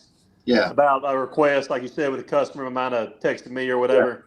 If there's a job on their list, you know, just to let them know. But he'll call me occasionally, but it's gotten lessons, which is good. You know, no news is good news, right? So I like not hearing from him because that means everything's going good. If I get a call from him, I kind of pucker up a little bit, thinking, oh, crap, what happened, you know? Oh, we had a belt. I forgot to mention it. We had a belt break today on the stand-on mower. Yeah, but you know they're using the other mower, and then Roberto, he didn't even tell me the belt broke. It broke this morning, but they were able to cut everything. And then he comes to the house this evening, and he calls me. He said, "Hey, got some checks in the truck. Oh, by the way, the stand-on mower, one of the stand-on mowers, the belt broke." And I'm like, I already had a belt ready because he said it was having spots on it, you know, and I keep a belt. And I was like, okay, well, thanks for letting me know. I'll get a change for you. So I had to go down there and change the belt before the live started. And the deck belt? Yeah, the deck belt. Yeah. Hey, that's something. How many hours do you normally get out of your deck belt? Well, right now, that small stand-on only has 300 hours on it. And it seems like I usually get around 500, usually, on the X part. Yeah. 300, but the other one has close to like 500 and something, and I ain't changed the belt on the 60-inch, but the 54-inch didn't go before the 60-inch. I just thought of something interesting. I'm curious, anybody in the comments, is there something that you can spray on these belts that can make them last longer? Maybe I just thought of that. You know what I mean? Like, I wonder if there's any kind of. I don't think so. I think if you put any kind of spray on it, or it's going to cause it to slip. You know. I got you. Yeah, I don't know. I was just thinking of that. Maybe something you could put on it. Yeah, tough. You know, they say it's strengthened or something. Yeah, it's Teflon belts or whatever, but even the Teflon still break. You know. Yeah. I mean, they'll still break. So, but I'm like you, Chad. I get the OME blade belt. Yeah. I don't order them from Amazon or nothing. Now we'll order my blades from Amazon. Yeah. But I won't order the belts from them. I'll go to Ray. Ray's has some good luck, but I haven't. Those Mighty Rugged, I went through quite a few of those. I'd be lucky to get 5 hours on them. You know, before they. And a lot of times I noticed whenever I put it on there, they weren't probably the correct length, because I felt like I really had to really try hard to get the thing on there. You know, OEM is pretty easy. You know, I can put it on and off pretty quick. Yeah.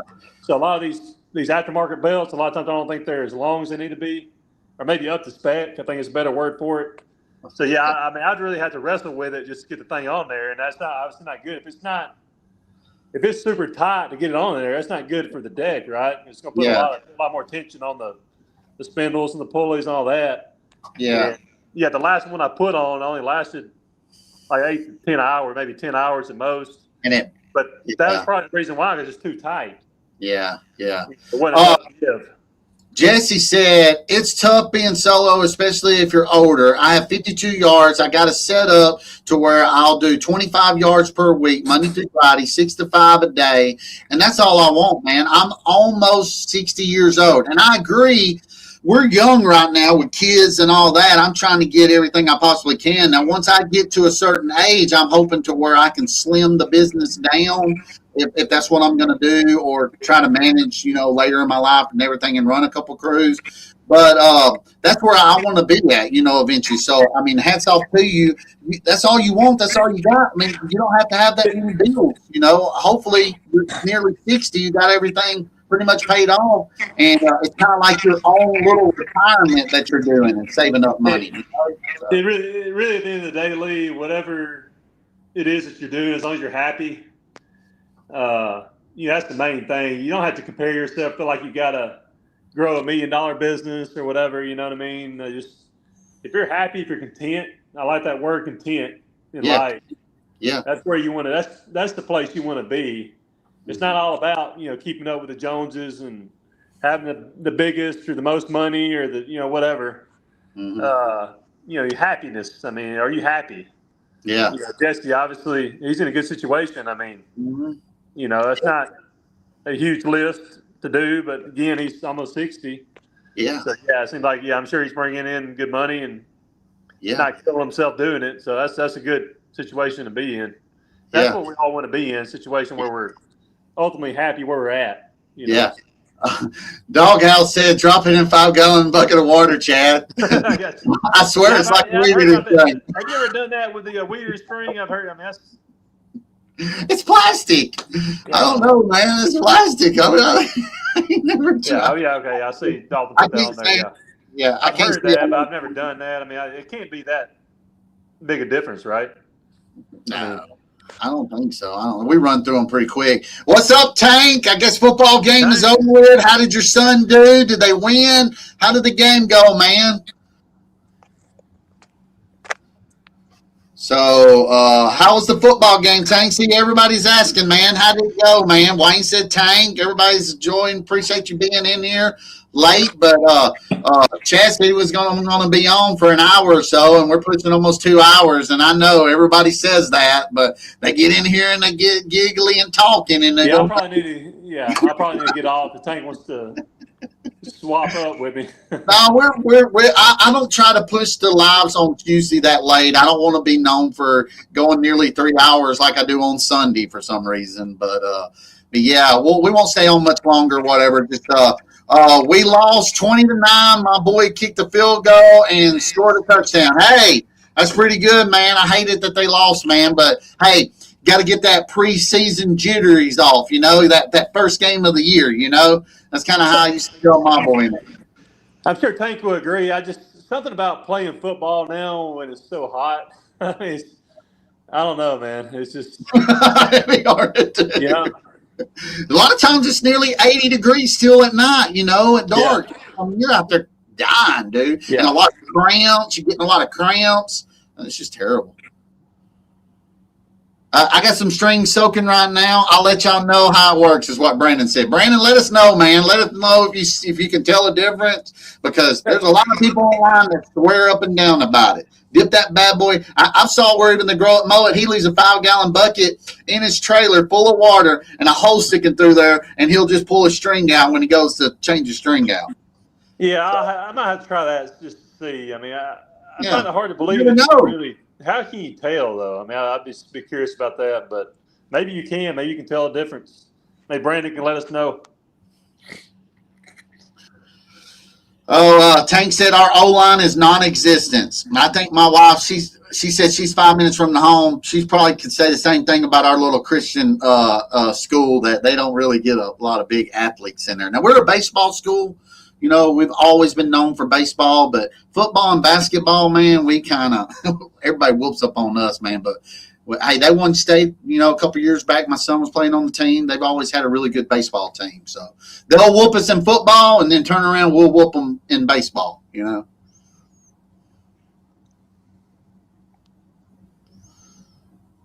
my wife said it's 80 right now here. It's 80 right now. 80 degrees outside right now. Wow. Well, at least it's at night. I mean, could you imagine playing, some of these college teams will be playing at noon. Coming up pretty soon, Alabama plays at noon a lot. Auburn plays at noon a lot. Yeah, I mean, Football and baseball used to be my life, is what he said. Dang, Jesse said it's 107 right now here in Texas. Wow. Wow, that's hot. All right, Chad, you got anything else you want to add before we end this bad boy? We're going to end it at 2 hours on the dot tonight, guys. Appreciate y'all so much. And look, if you're listening the next day on your mower, because I get a lot of views afterwards, dude, there's like 85% of y'all that ain't subscribed to my channel. Subscribe, man. It don't cost nothing. Subscribe to my buddy Chad. You know, subscribe to Tank, T's Maintenance, subscribe to Ray. Everybody in here, if you got a YouTube channel, Jeff, I'll try to, remember everybody that's got a channel on here. Dalton, Doghouse, subscribe to these guys, man, because, man, they're learning, they're teaching. Great content that these guys are doing every day for us, and it don't cost you a thing just to hit that button, man. So it feels good, man. I know you agree, Lee. I mean, just to feel that support, it makes you want to do it. If you don't really feel it, you really don't want to do the videos as often. But I mean, it does feel good when people, comment and all that kind of stuff. But anyway, yeah, it does feel good to get that support. So yeah, I agree with you, Lee. It does. It makes you feel good, just like the lives have made me feel good the last couple months. Just because it's growing, we get more and more in here. It makes me feel really good, and. Yeah. Whether my subscriber count's not going up or whatever, man, but I'm just so glad that we got this group of core guys. I mentioned in a video today because I took Stacy over there to that breakfast place, and it's kind of like a liar's bench, all the old men in there talking about amongst each other. This is kind of what we created in here. Yeah. We're like the liar's bench of the lawn care community. Yeah. We're all in here just good old boys talking, learning, and hopefully new people come in and we can teach them. Stay on topic too, right, Lee? Stay on topic. Yeah.